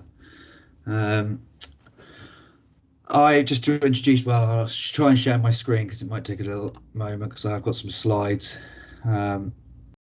for you. Just shout when you can see it, just so I know it's there. Yeah, slides are here. Brilliant. Yeah, so I'm Gareth Davis. I work in economic growth. I'm innovation lead. I've been in the local authority for about 14 months. I came originally from a wind turbine developer and solar panel developer based actually in Weybridge in Cornwall. But today I've chosen to speak to you about the opportunity for community energy. So I just want to run through a few slides, and happy to take any answers or questions. Happy to take any answers, happy to take any questions on that. So how can rural and coastal communities benefit from the development of renewables? Well, as I'm sure you're aware, and as you've just heard, Cornwall is generally a pretty rural county, and we've got a fairly large rollout of wind turbines throughout the county. They tend to be positioned in rural locations, at the same with solar. And the main reason for that is that due to planning constraints, space, and renewables they're not always sited next to areas of high demand. It'd be great if they could, but it's generally down to those three reasons of planning constraints and resource or space. Cornwall is incredibly resource rich. As I'm sure you're aware, we've got the best solar resource in the whole of the United Kingdom. We've got the best wind source in the whole of England. Obviously, Scotland, Northern Ireland and Wales are also particularly windy, but we do have the best wind resource in the whole of England. And we're the only location in the whole of the UK that has a deep geothermal resource. Cornwall also has a history of utilising our resources, mining, farming, fishing, and even through our natural beauty in terms of the tourist industry. Large parts of Cornwall are obviously heavily influenced by the mining and farming activities, coastal areas through fishing, and almost every location in Cornwall has got some area of tourism going on. However, Cornwall spends almost £1 billion a year on energy. 98% of that spend actually leaves our economy, as Mark touched on earlier. But Cornwall was one of the first local authorities to declare a climate change emergency. 37% of Cornwall's current electricity comes from renewable energy. Only 10% of our total energy consumption comes from renewables. And by 2050, our electrical demand is likely to double. And that's just a pie chart on our emissions from each different sector. We've also got the Climate Change Action Plan, which is encouraging us to invest into a pipeline of renewable energy projects, wind, solar and heat pumps. We're also supporting the private sector through research and development, especially in terms of deep geothermal, floating offshore wind and biomethane. And we're developing the Climate Change DPD to support the uptake of renewables. But how does the council ensure that more of the value remains in Cornwall for the benefit of local economies? Well, through local ownership and community investments. Sorry.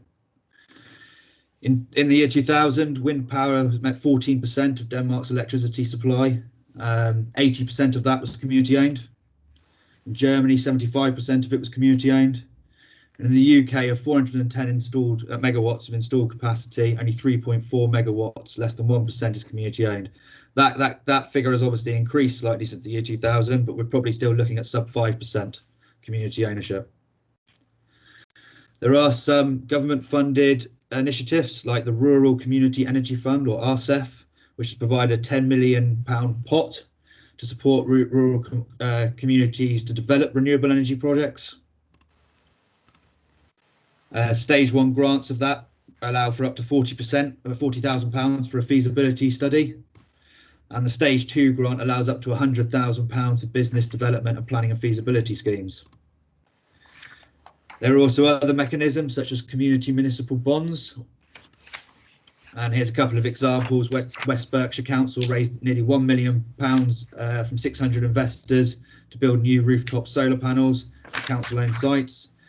And this initiative is still live, but at Warrington they've raised almost 750,000 to provide a 1.2% return on investment over 5 years for a solar farm. Community energy in Cornwall particularly. In 2013, Cornwall had 13 community energy groups and 30 support organisations. And Weybridge Renewable Energy Network won the Ashton Award for Community Energy. We were really seen as a leader in Cornwall of community energy. And between 2014 to 2018, the council's revolving loan fund has lent out 2.6 million to enable community wind and solar projects. But recently, Cornwall has only secured 40k of that £10 million RCEF pot that I just mentioned. So not a lot at all. We are developing a community energy policy as part of our climate change DPD.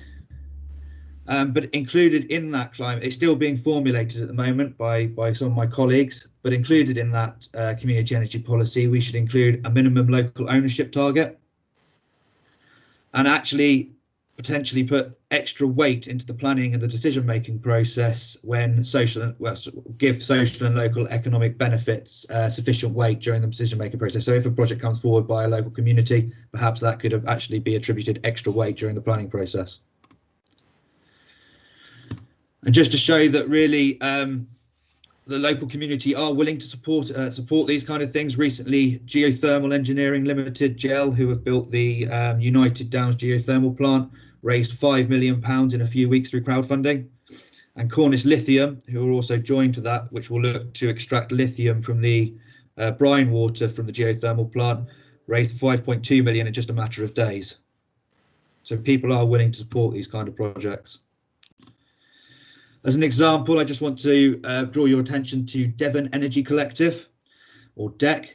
DEC is a network of 23 community energy groups. They're working actually with a Cornish company called Community for Renewables as a collective organisation to develop a large portfolio of renewable energy projects. It's directly supported by Devon County Council, and this is a really big point, who commit to buy the power from generated community energy projects. I'll touch on that again at the end, and perhaps we can have some questions that surround that.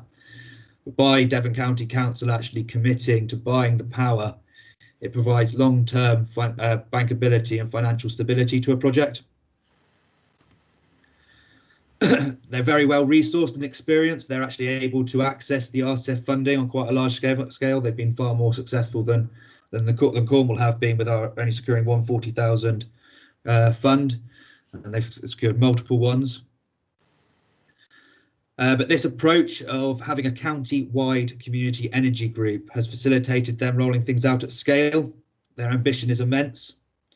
To date, they have created a pipeline of over 100 megawatts of renewable energy projects throughout Devon. That includes a 70 megawatt wind farm, 12 megawatt solar farm, solar farms in collaboration with South West Water and the National Trust, multi-megawatt projects. So they also have ambitions of building out 100 megawatt floating offshore wind proposal off the Cornish coast, of which they plan to be a part of. Devon Energy Collective are keen to expand and work with community groups in Cornwall. So what I'm really suggesting is that I think we should be looking to support a county-wide Cornwall Energy Collective, or potentially expand and actually work with our neighbours in Devon and expand and include the two counties together. So really what my recommendations are to you guys to support community energy and local ownership is to support community energy policy within the climate change DBD and ask for a minimum community ownership target in that.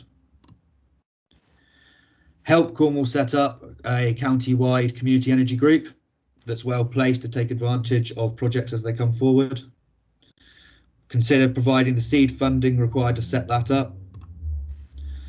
Participate as a partner organisation. Explore the opportunities for the council to buy the power on generated projects. Consider replacing the revolving loan fund for community energy groups, because once the RCEF pot has gone, where will community energy groups go? And this is a really interesting one, but explore refinancing some of the council's renewable energy assets. I'm sure you're all aware, but we've recently, almost days ago, done the final commissioning on the Venton Teague turbine, which is built up near Carlin Cross. We could look to refinance that and actually put it out to the community as a community through community municipal bonds for them to invest into our renewable assets. Thank you. I kind of rushed through that, but I decided to focus on community energy. I'm happy to answer any questions on that, but I'm also happy to take any questions that you have in regard of renewables in general and help you sort of work towards some recommendations that you can take from today. So thanks very much, and I'm open to questions. Okay, thank you very much indeed, Gareth. I can see Jim has come forward with a question, please. Pete, thank you. Gareth, thank you. That was really interesting and actually refreshingly brief, so good on both counts. Just a question for you. In a former life, when I was Chief Executive of the District Council down in the Far West, I chaired something called the Cornwall Sustainable Energy Partnership for about 6 years. And that had similar aspirations in terms of community, in terms of advancing the case for renewable energies I guess, in the fairly early days of the industry. So I just wondered if you knew anything as to what had happened to that. And I think that chimes with, if you could go back a page, setting up something which is more coordinated in relation to, for example, a Cornwall-wide community energy group. So absolutely supportive, never really understood why it seemed to die a death after the unitary came in. And I think the sooner Cornwall in sort of timing terms, probably as the climate change DPD becomes policy in a matter of several months, very, very supportive of if I could help in any way, or if I could just encourage the committee to take a view that this will be a good thing, very, very happy to support that being set up and potentially given a bit of resource. Because I don't understand why we don't have this anymore. And it makes sense if there are 10 organisations, 10 individuals wanting to push this, we've got much more chance than just waiting for an individual planning application and trying to make a case. So we're very happy to help with that. So that wasn't a question, Pete, other than if anybody knows what happened to the Sustainable Energy Partnership, because it just disappeared off the face of the earth. I don't, but I have got a sort of general, I don't know exactly what happened to them, but I think that really highlights that, and I don't want to upset anybody here who's involved in it, and there are some fantastic people in Cornwall who really led the community renewable sector. But many of the Cornwall renewable community energy groups do appear to be somewhat sort of relics. There are still a few pockets of very active people who are doing some fantastic things. Wren are still active and still doing bits and bobs. But it was unfortunate. I think it was a number of different scenarios. The removal of the subsidies that supported renewable energy generation, the grid issues that we're now facing. And obviously the change in policy that by these community groups being set up and starting to really realise their projects that they wanted to bring forward, the sector almost disappeared. We are now looking at the next wave of renewables to come to Cornwall, and I think it would be incredibly advantageous to have, as you just said, Jim, something that is county-wide, that brings all these different groups together to work in unison to try and secure, projects for Cornish people in Cornwall. Well, maybe we could get a member briefing, an informal briefing for the committee in the new year then, Gareth. That'd be fine. Give this a bit of a push if people are happy with that. Thank you. Yeah, thanks, Jim. I'm very happy with that. I mean, I very much like the idea of renewable power being owned by the community, and I'm very supportive of smaller scale power generation. Like the previous witness, Mr. Quinn, I am reluctant to see, or find it very difficult to see, how the Cornish community at large is going to benefit from offshore wind, because I imagine that the servicing is probably going to be done from some of the South Wales ports and so on. I just think it would be much better for our smaller scale producers, who actually are people that live, breathe and work in our communities. David Rodder, please. Thank you, Councillor Broyd. David Rodder, Economic Growth Manager. Gareth, the chair has asked you to stop sharing your screen from now, so that no problem, we can see each other.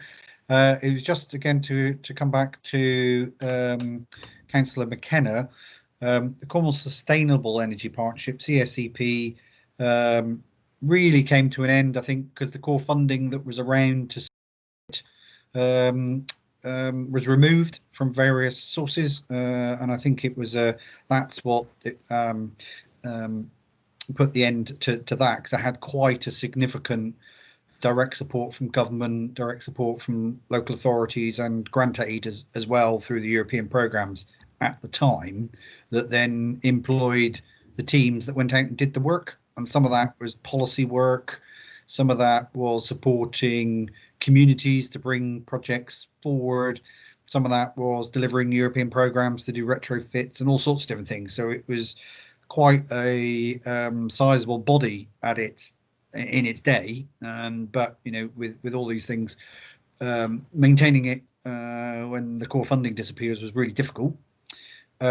Community Energy Plus still exists, and that which was an element of the Cornwall Sustainable Energy Partnership, and that's giving advice to doing home energy health checks, and it's a social enterprise working with householders, and particularly those that are in fuel poverty.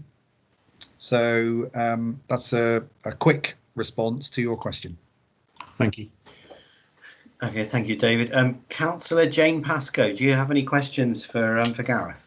Well, it's a few questions and clarification. I think really. I mean, our former witness did make it quite clear that the offshore wind project, would not be of benefit or any benefit really to the Cornish community. So would that be a very difficult project to sort of sell as opposed to local small projects, which again, disappointingly, don't seem to be able to provide its supply that the houses in its close locality. So I just wondered what your comments on that was. And you mentioned seed funding.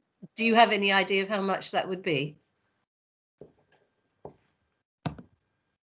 Oh.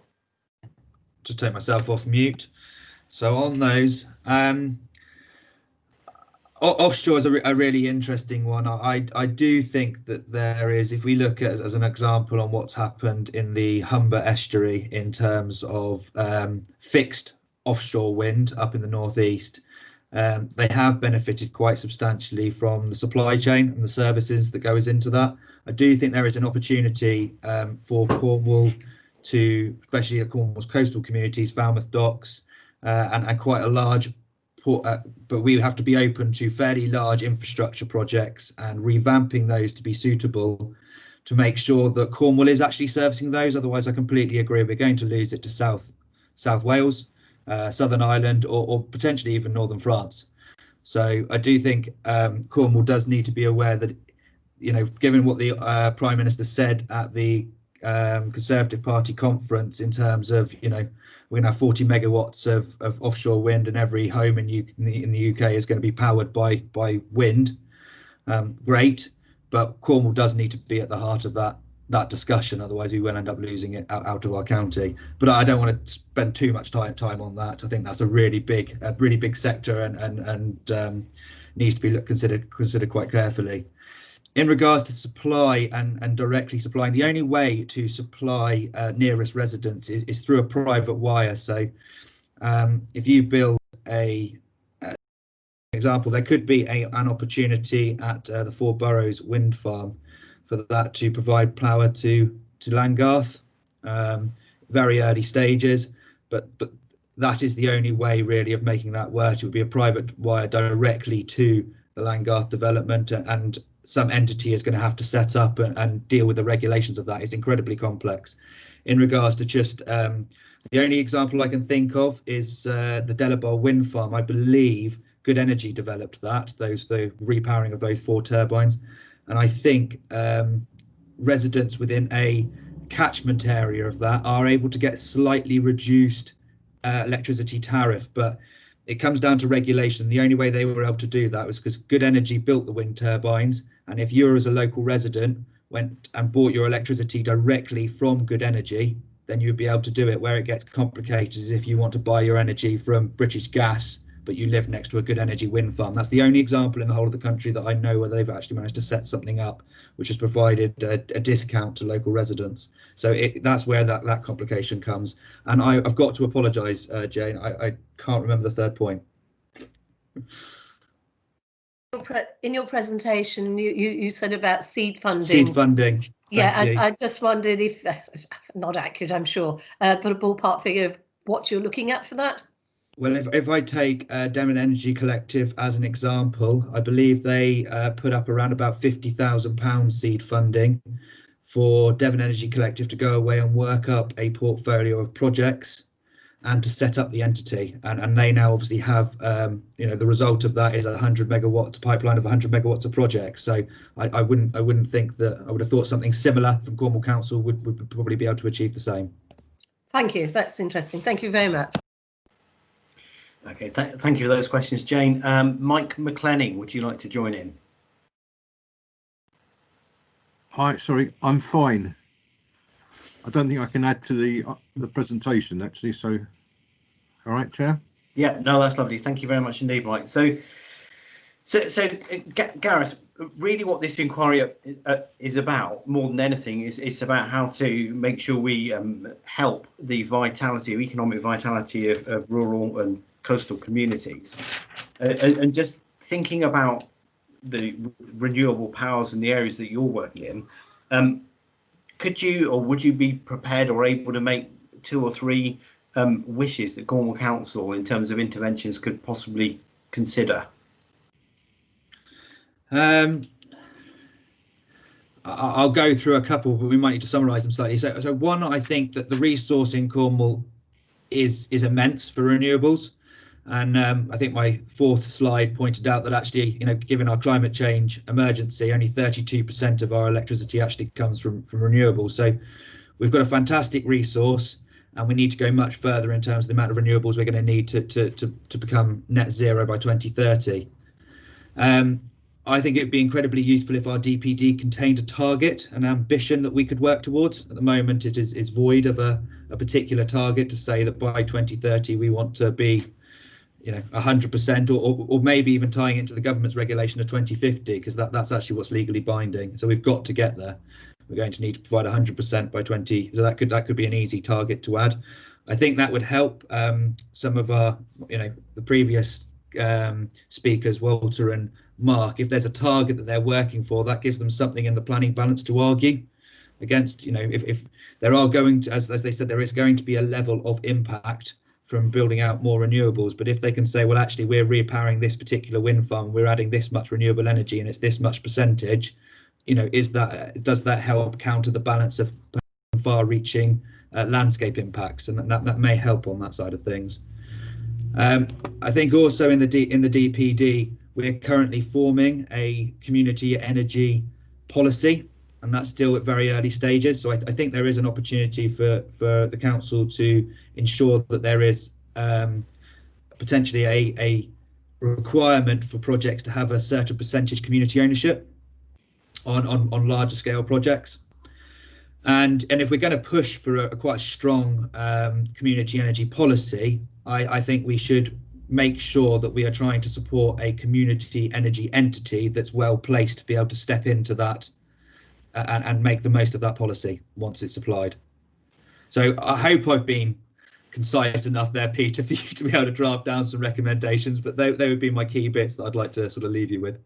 Yeah. Okay, Gareth. So Gareth, thank you very much indeed. I think I can see that Mel Squires has joined us, but I'm quite keen to nip and make a cup of tea quickly. Hi, Mel, and I think it'd be rather rude not to say hello. But Mel, your start time, I think we've got down as 3:45.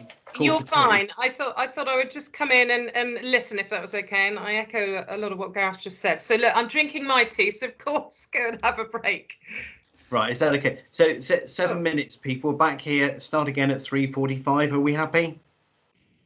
Yeah.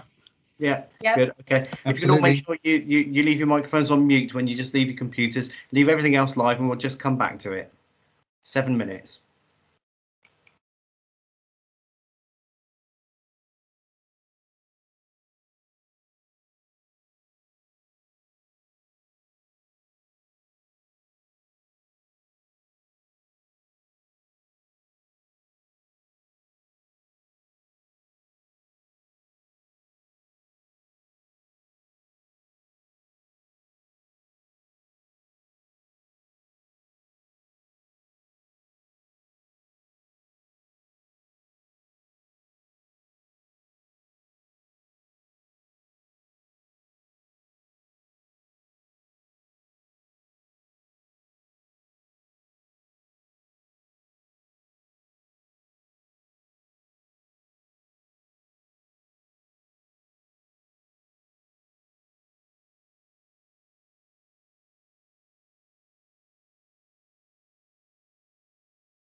Okay, so thank you very much, everyone.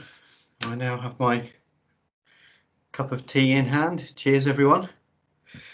Mel, thank you very much indeed for attending. Thank you for coming to our meeting. Obviously, you've had the information pack that goes with it. So what we're doing effectively, in a very small nutshell, is looking at the vitality of rural and coastal areas and what interventions Cornwall Council could potentially take to not necessarily provide new initiatives, but to perhaps unlock potential and help potential where there could be potential.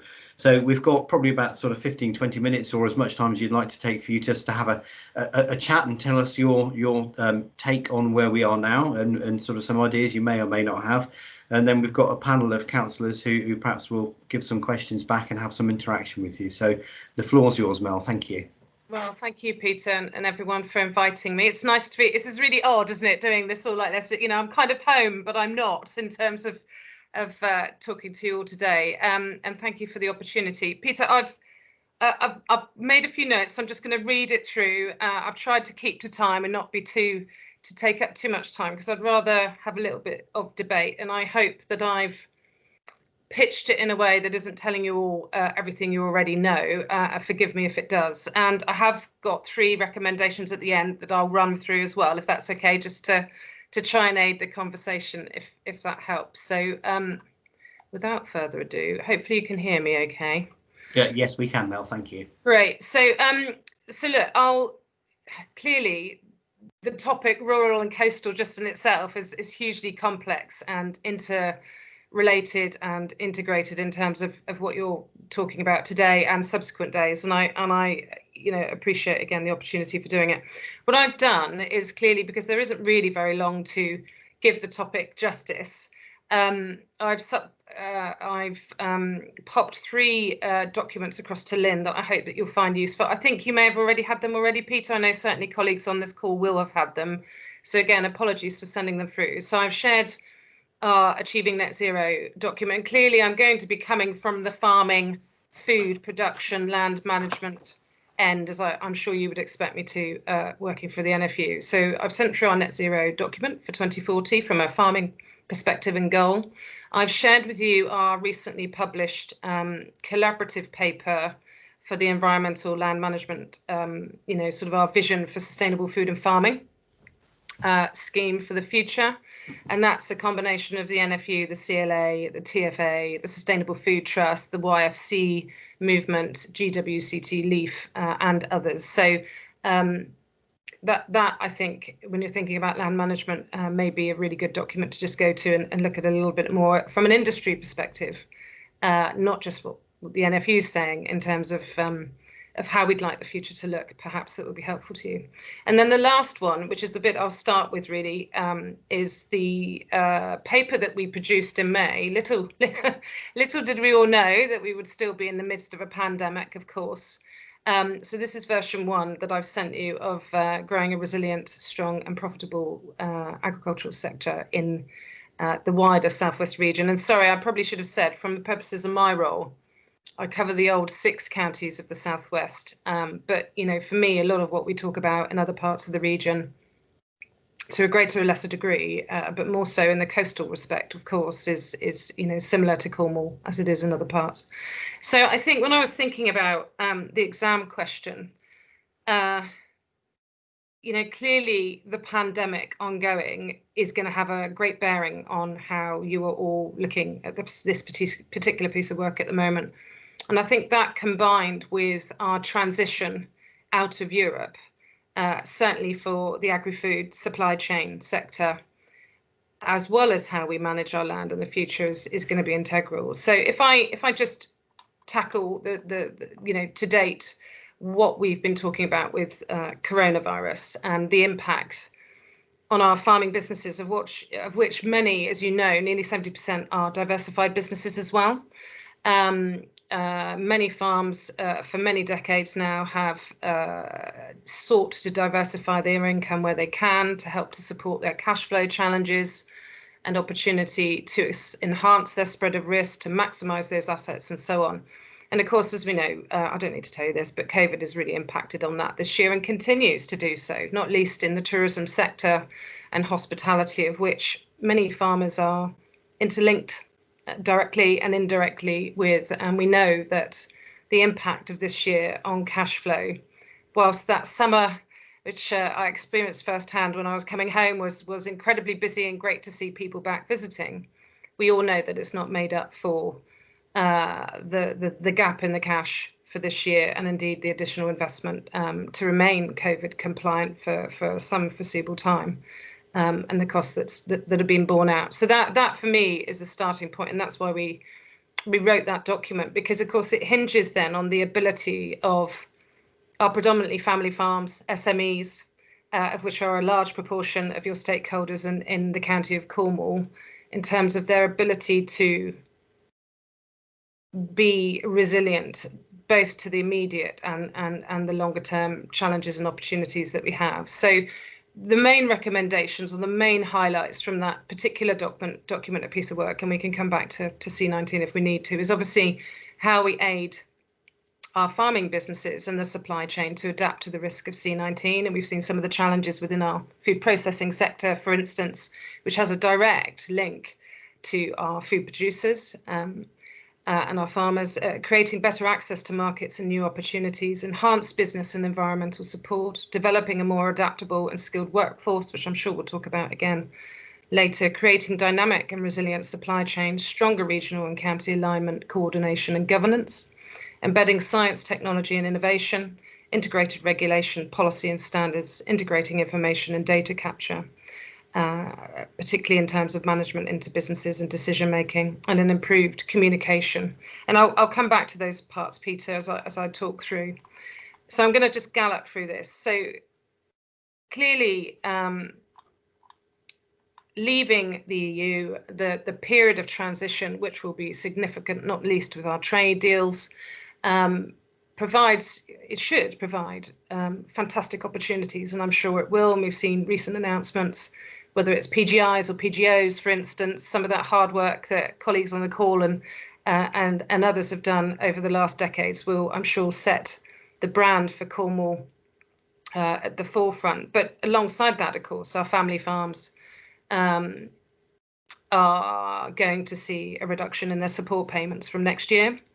The environmental land management programme will not be on stream before 2024. And even then, you know, obviously our work is trying to ensure that that's accessible for all farmers. It's not there necessarily to replace basic payment scheme and all the rural development and agri-environment schemes. But we do have a hope that ELM will be accessible to most, not least when we talk about, and I'll come on to that in a moment, climate change, the net zero ambition, and the need for us all to continue to be more sustainable in our practices and our supply chains. So we know that there will be short-term market disruption, deal or no deal. We don't know how long short-term is. There's a lot of uncertainties. And if you think about that being played out at a farm gate level, where you've got one or two individuals in an SME family farm situation trying to figure out how to do all this, there's quite a lot going on. And of course, future trade deals, whatever that might bring, hopefully lots of opportunity. We know that could be 5, 7, 10 years before we achieve the direct benefit coming back to our businesses at home, and all of those other issues such as competitiveness as well. So you will have seen a lot of this played out in recent times with the Agriculture and Trade Bill and the Trade and Standards Commission. We have some of the highest standards of environmental and animal welfare in the world. That's something to be really proud of. We don't want to undermine that for our farming and food producers and the related supply chains.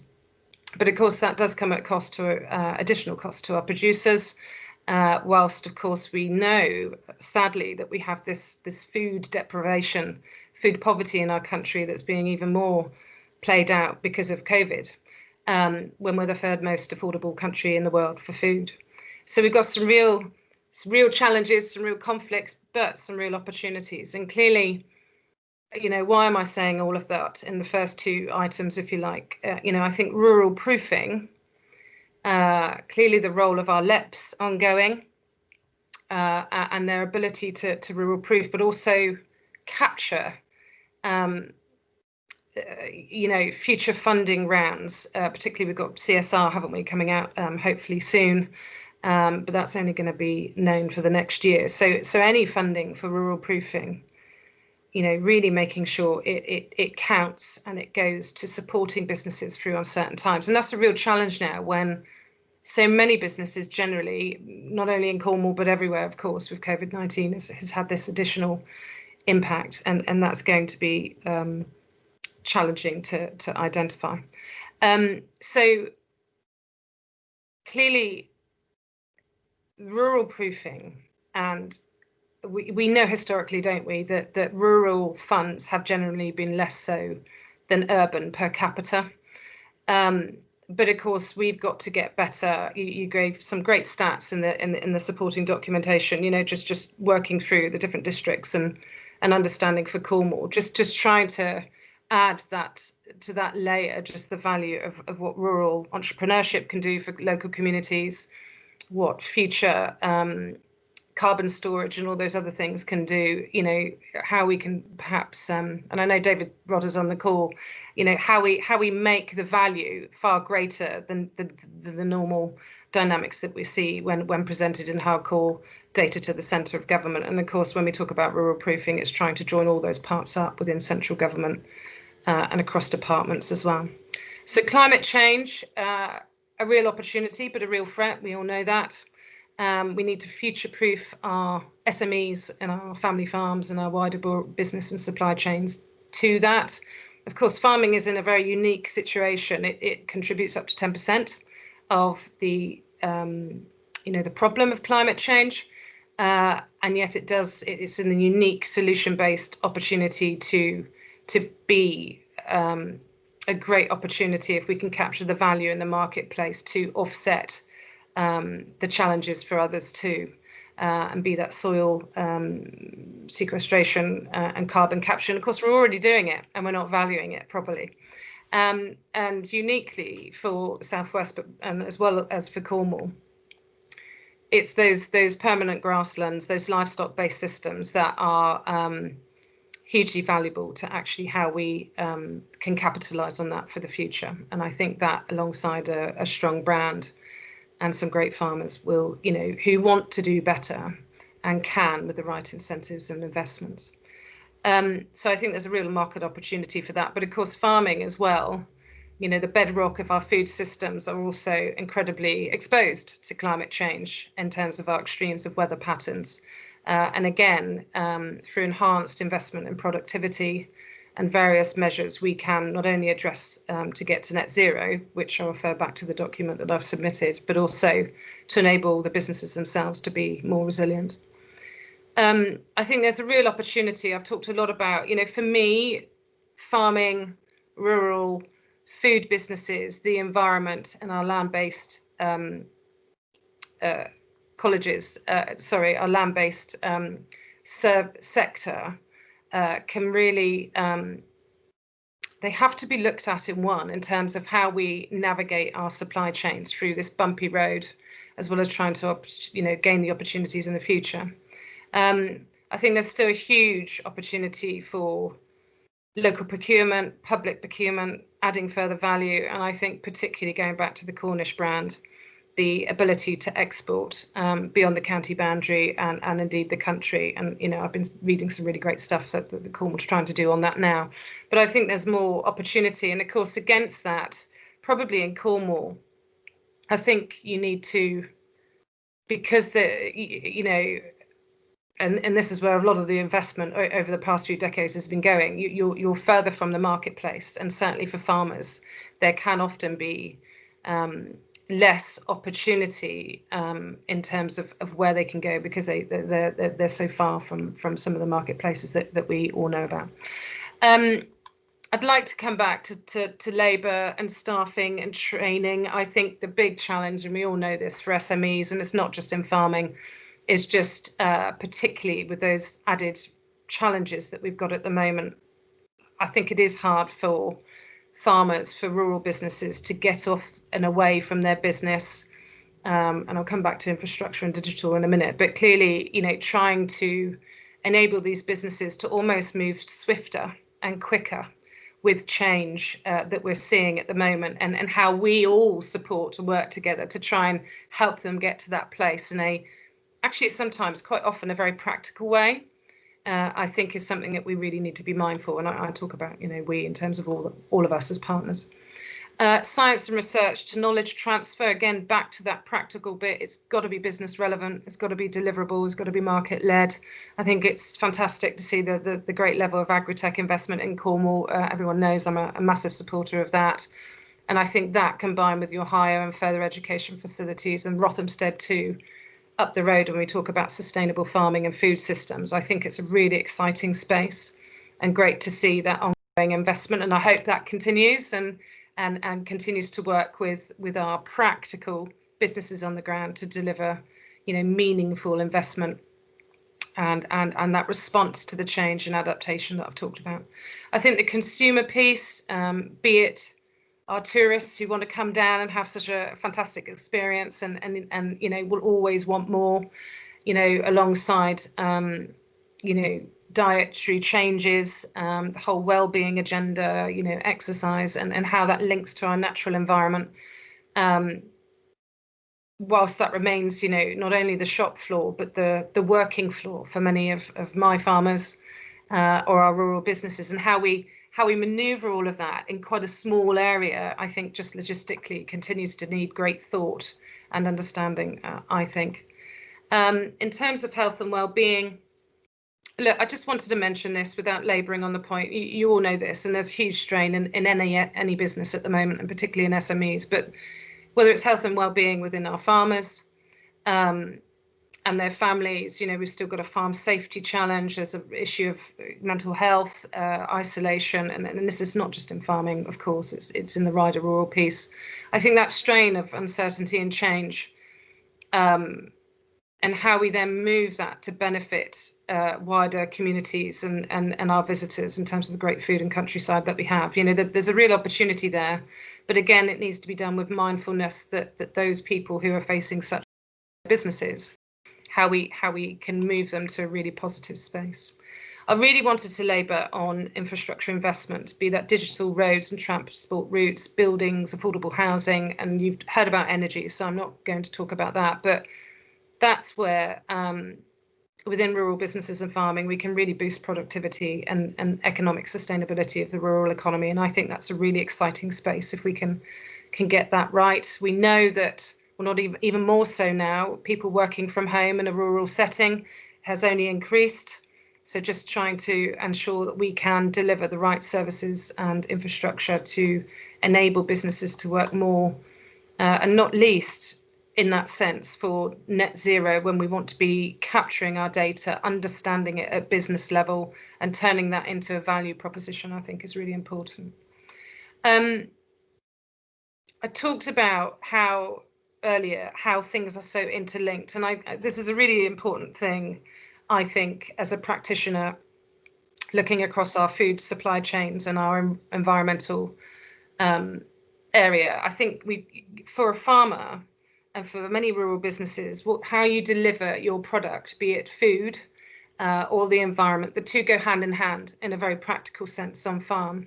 And I just really wanted to make that point and thinking about the consequences of siloed decision making or siloed investments, and I see this on the LEP actually as a theme leader for the place group, and trying to link that in with our business theme and our skills theme, trying to make sure that we cross-fertilize and really enhance the value that we're putting in is going to be really important.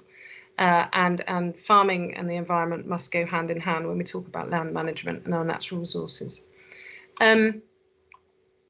So look, I was just going to come on to the recommendations because I've talked for too long already. Sorry, Peter.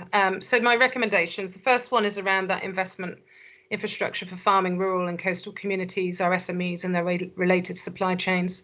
And I think there's a lot more opportunity to join up those opportunities with you know, sort of business to business solutions, be it our transport networks, our energy, digital, or, you know, just around how we're going to have to develop the buildings that we have in our settings and our businesses to either repurpose because of the pandemic, and again repurpose perhaps for Brexit, and new markets.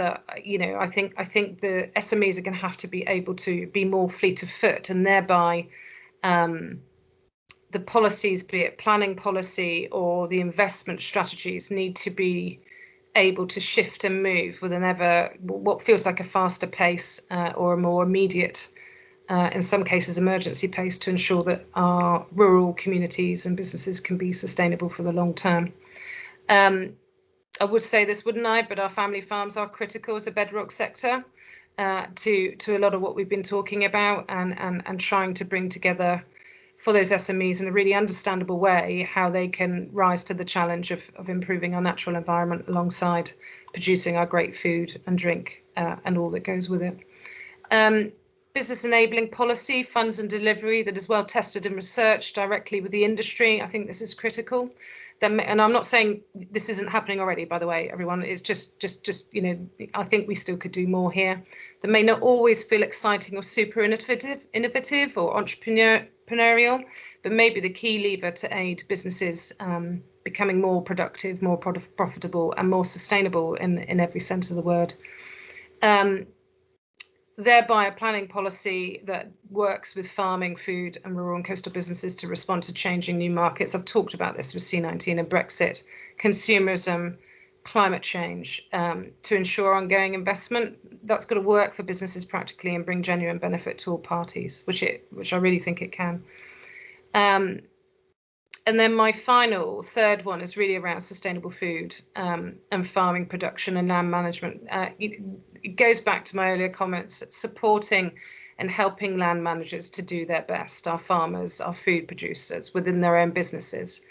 We're not starting from a bad place by any means, and we should celebrate that. And I think we do, but perhaps not often enough, and praise the very people that are trying to do their best. And everyone will want to do better. And we can, as highlighted in my supplementary material, predominantly as SMEs, family enterprises do have that pressure right now of cash and labour alongside regulatory pressure. And I've talked about those distanced or reduced opportunities in the marketplace. And I do think that's more unique to Cornwall in some respects.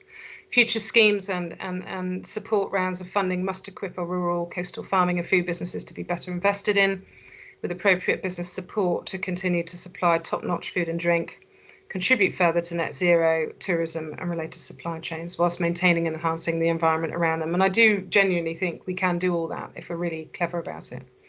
And certainly robust, resilient, well-backed businesses will be able to deliver that. So look, I think I've said a lot that you already know, Peter, but it's a very strategic piece, but I hope it helps to set the scene a little bit from my perspective. Thank you, Mark. There's masses that I'd like to comment on, but obviously I can't comment on everything. I'm quite interested in some of the principles. I'll just perhaps comment on two or three things. Yeah. Some of the principles of the idea of value retention. There was something that came across my radar a couple of months ago about some African countries are now not allowing exotic hardwoods to be exported without some sort of process being made, and actually so the value of the product is enhanced within its home location. And I can see that argument goes exactly with some of the work that we're doing. And you talked about valuing Cornish produced food because it's probably going to be produced in quite a kind way to the environment, and actually understanding and making sure we get the best value of it. You know, rather than the dairy farmer commoditizing his milk and selling it out at the lowest price, I believe we should be looking at finding ways to actually get a better value to that farmer. And very interesting, obviously you're thinking the same way, and you might wish to say a few more words on that. Yeah, you know, sorry Peter. Yeah. No, go on. No, well, just very quick. I mean, look, my family, you know, supply Trewithen, so you know, I'm all for that added value. You know, it's the local brand and all the rest of it. Of course, not everyone can do that, and I think we do have to recognise that, you know, there are, you know, I mentioned it at the very start really about our food system. You know, farmers have to produce to every price point. And the markets that they would like to be in might not be available to all. But, you know, if you consider, Peter, that and colleagues, that, you know, we're still, in terms of public procurement, we're not touching the size of sourcing our own produce across our schools, prisons, hospitals, and the MOD.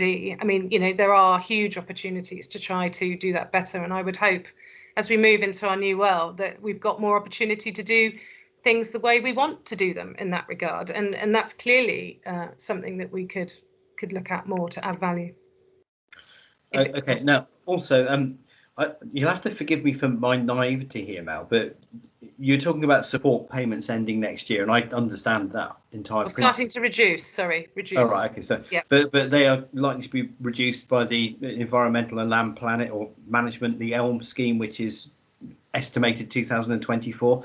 Are we staring down a potential financial funding gap in the rural environment in the next sort of 2.5 to 3 years' time? Yeah, look, I mean, direct support is more critical to some sectors than all. That comes back to than others. The pig and poultry sector isn't supported, but arguably, so the payments will start to digress. ELM is not designed to replace it. But it is designed to deliver those public goods, and of course, we are seeking to make that as accessible as possible. That pot is only secured until the end of Parliament, and that was all happening before coronavirus started. So when you hear us talk a lot about the marketplace and future trade, and getting our value with the other things that we can do that we're already doing, such as storing carbon and whatnot. Is really important. So yeah, there is a real worry in some sectors, the livestock sector, particularly beef and sheep, and you will know some of the things that might happen to those sectors if we don't get the right outcome in a few months' time, and then in the years to come. Yes, we are facing a cash deficit, and of course that felt quite difficult before this year, and some of the things that might be disrupted, at least in the short term, which we hope it will be the short term, over the Christmas period perhaps. But so yes, there is a cash issue. Are all farmers thinking about that? I'd like to think so, but I think we are worried there are still those, probably because they're uncertain of where to go next, are just carrying on, doing the best they can, reducing their costs, and clearly there will be some structural change, which I didn't really mention, but I should have. There will be structural change in the industry. Now, no one can dictate how that looks because every farm is different. Every farm starts at a certain point. It involves, the complexities of the human element as well as whatever market they might be producing into. So it's hard to forecast, and clearly any future delivery mechanisms or business enablers will only be embraced by those who feel able to, and that's going to be the challenge too. Okay, and again, you'll have to forgive my naivety on this subject, and this is the final one to me, and then I'll come to my panel. But when I think the first item that you talked about as a recommendation was local infrastructure investment, and I often think about farms, and again, I don't understand them that well. But presumably there's a whole number of farms, and perhaps some of them are going to be really successful, where they've diversified into all sorts of different ideas. Perhaps they might do tourism, perhaps they're doing wind farms, perhaps there's a whole load of things that farms can diversify into doing in terms of providing experiences. But on the other end of the scale, there are probably also going to be farms who've still got, I don't know, they're still sticking to the relatively old methods and perhaps are struggling to see where their future is. And those are the ones that we probably really need to be talking to. And I just wondered, and this might already be happening, so you'll have to forgive me if it isn't. I just wondered if we could identify throughout Cornwall and Devon, maybe even the southwest, a panel of really progressive farmers who really have made a success on their land, and they understand how to diversify and make the most of the assets they have on their own land. That perhaps we could get a little panel together that could visit those other people that might just value a bit of thought. Benchmarking is the word for it, isn't it? Yeah, it is. And look, there's a lot of discussion groups in the farming sector. Lots of there's something called AHDB and monitor farms. So for those who want to, and I think like everything in life, Peter, isn't it? We can only offer this up to other businesses or individuals, or whether it's mentoring or anything like that. undoubtedly, there are those who, without succession or perhaps coming towards the end of their farming career, are uncertain of what they might be doing. And then there are those, you know, I think we shouldn't judge how farmers might look from the outside. It will depend on historic finance and how much they can borrow or not. You know, quite often moving into a diversified sector or even a new marketplace within sector requires investment. And I think that, combined with the uncertainty at the moment, unless you were you know, already in train with a really significant investment program, a lot of people putting the brakes on, just as they are, you know, in other sectors at the moment. I think within Cornwall, you've got some great initiatives around sharing ideas. But as ever, you know, the success of any business diversification or moving into a different field of business, you and I both know, needs passion, it needs the right skills, it needs the right interest from an individual. There's a whole human piece within that as well. And I'm not making it an easy answer, Peter, because it isn't easy. And that's my point. Every farm is different. And you know, their assets may not lend itself, or they may not be in the right I don't know, main artery of a road that would access a farm shop, or, you know, not everyone can do the same things. And I think that's the challenge here, isn't it? About how we, as you say, showcase the very best of what people are doing. And, you know, I also think there's a room for collaboration still, particularly around the labour issue, to try and crack that. You know, staffing is a particular challenge for a lot of our parts of our food supply chain still. Okay, thanks, Mel. I'm going to come to Jim McKenna first, please. Jim, would you like to have a chat with Mel? I can't see Jim. Oh, there he is. No. I've bored him. Oh, perhaps Jim's gone. Right. Okay. Lynn's going to type me a message, but in the meantime, Jane Pascoe. I'm sure Councillor Jane Pascoe would like to have a chat with you.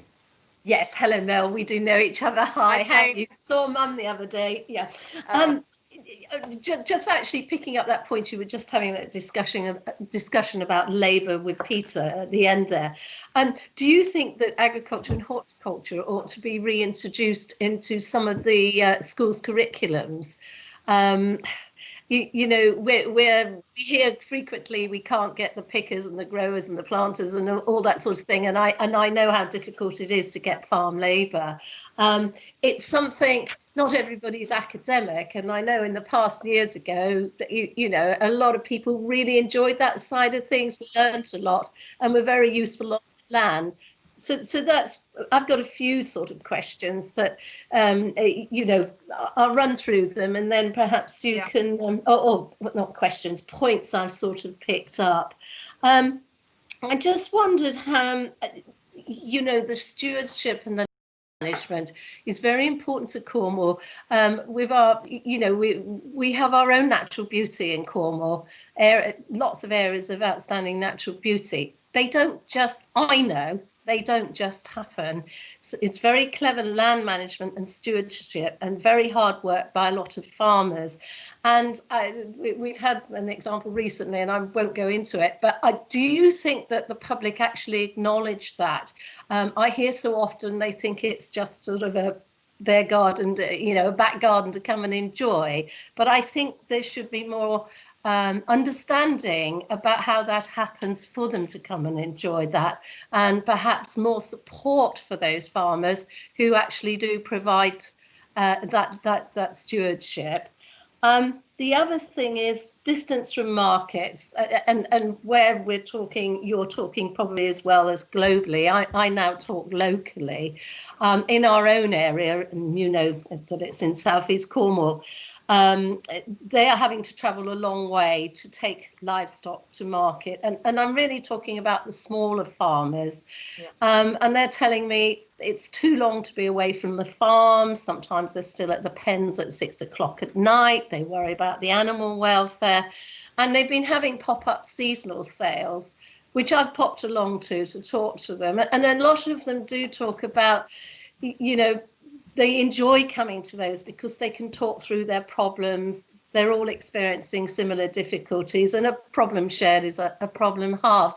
And I think the mental welfare of them working in isolation, I do think they're important for them to be able to get to these markets rather than selling dead weight all the time, or going long distances, or just sending stock and not going themselves. So I wondered what you thought about that. The other thing I often hear, and I do often argue the point for farmers, is generations of farmers, which you and I are aware of, is that when somebody gets to my age, want to give up the farm, and the younger generation going to move into the farmhouse, and we often have problem with our planning policies who don't recognise that to either convert or build something in the farm curtilage for that older generation to move out the way, but they are still such an integral part of running the farm.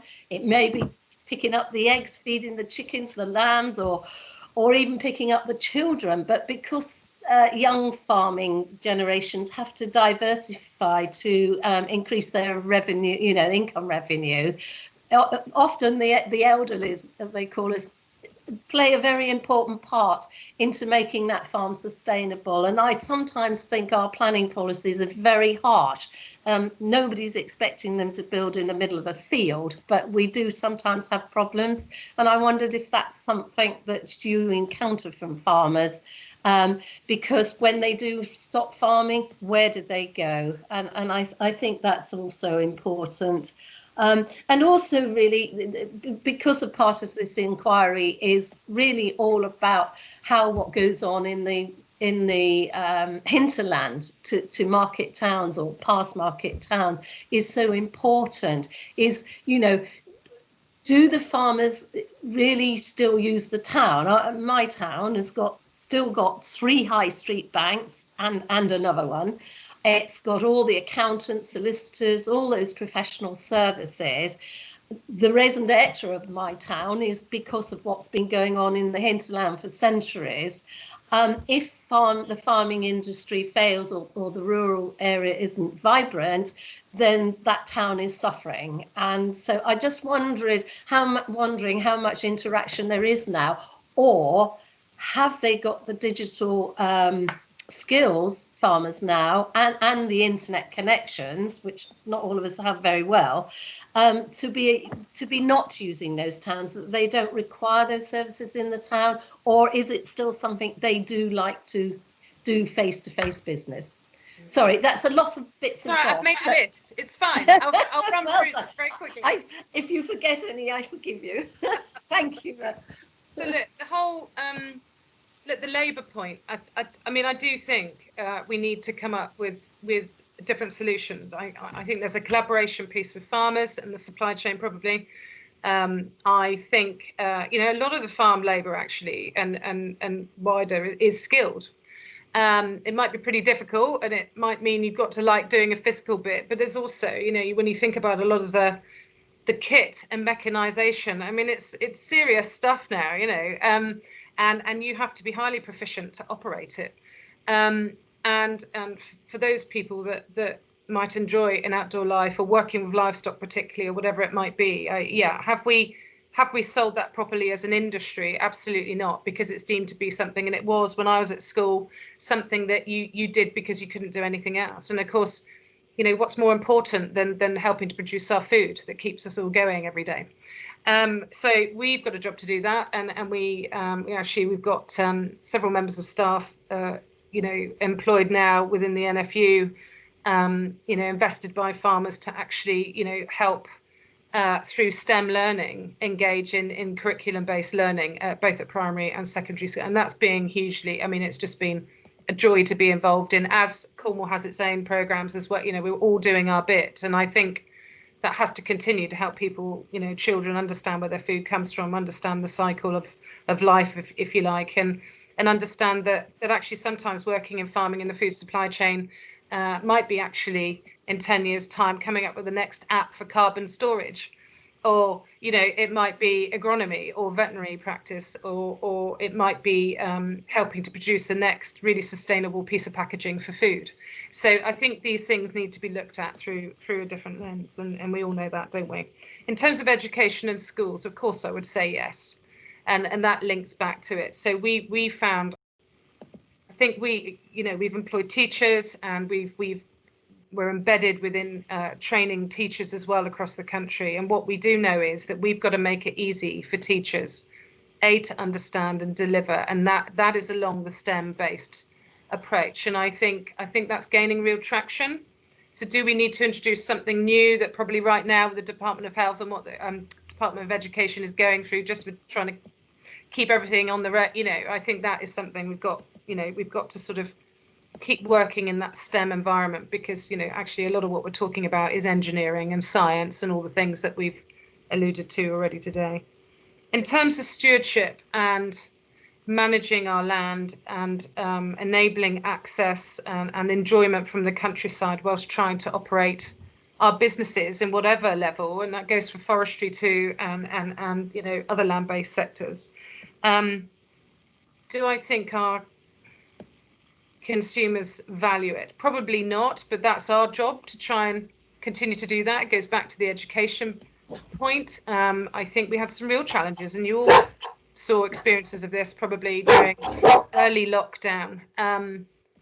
That caused some real challenges for farming businesses, particularly close to urban settings, where they're your consumer and your customer, and yet you've got some real challenges with people letting stock out, not shutting gates, doing unmentionable things and leaving litter and everything else in the countryside, which becomes another job for that farmer to deal with. So I think there's a part for all of us to play, and I know through the council you helped us with some of the messaging, during that time, and that's all gratefully received.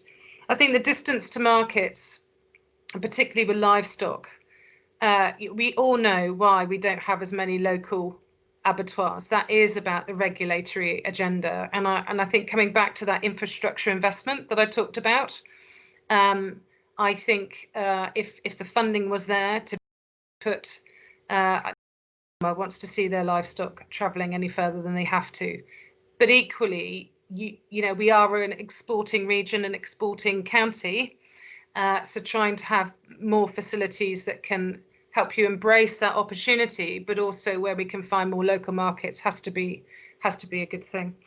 The whole issue of enabling exit and restructuring and farming businesses and generational change, as well as new entrants, I think is something that we're all still very committed to. We haven't cracked it yet, and you're right. It's potentially planning policy, but also combined with trying for us to equip farmers to really think about this stuff more longer term, ahead of time, before they're forced to have to make decisions due to ill health and things like that, and always having those early conversations, of course, within the local community and with planners. And we know we can do better there, but yeah, affordable housing. You're a predominantly livestock based county in large parts, and you have to look after animals, and I take you back to those higher standards. There's a cost to those higher standards of animal welfare. You need to be able to look after your stock and be local to that. And I think your point about, and we know this, don't we, it's not just in farming, but the older generation is providing such a source of childcare, and will continue to have to, is integral to the rural community, really far wider than farming. And then that whole wider urban-rural interaction, I think you talked about the towns. Look, my family, not far from you, Jane, and others, with young kiddies, they're all using the towns, they're using the schools. Farming families are not just churning out a commodity, they're part of the local community and using all those services. And absolutely, digital isn't great. I think where families are, particularly in an SME setting, are so busy, clearly where there is access, particularly if digital doesn't work well, to those banks in Liscard, or that's really critical. So I don't see that being diminished, actually, and it's that community piece, meeting friends, the isolation piece is crucial for our market towns to remain vibrant, isn't it, in my view? I think I've answered all the points. Yes, you did. Thank you very much. Sorry. That's fine. So, Lovely to see you. Thank you, Mel, and thank you, Jane, for that. Mike, I know was having trouble with his audio, but Mike, if you're there, is there anything you'd like to add to that, or anything you'd like to put to Mel?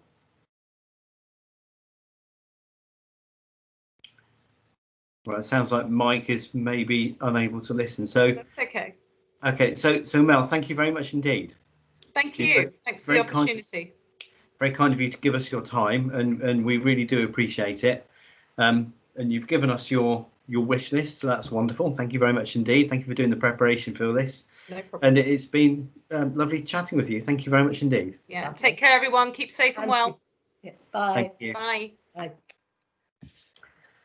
Right, so now reverting to Lynn, if that's okay. Yes, it's me. So I can see Mel is still in the lobby. Hang on. She's coming back in. I'm not sure what she's doing. Oh, I think she's gone. Okay, what I'm going to do is just stop recording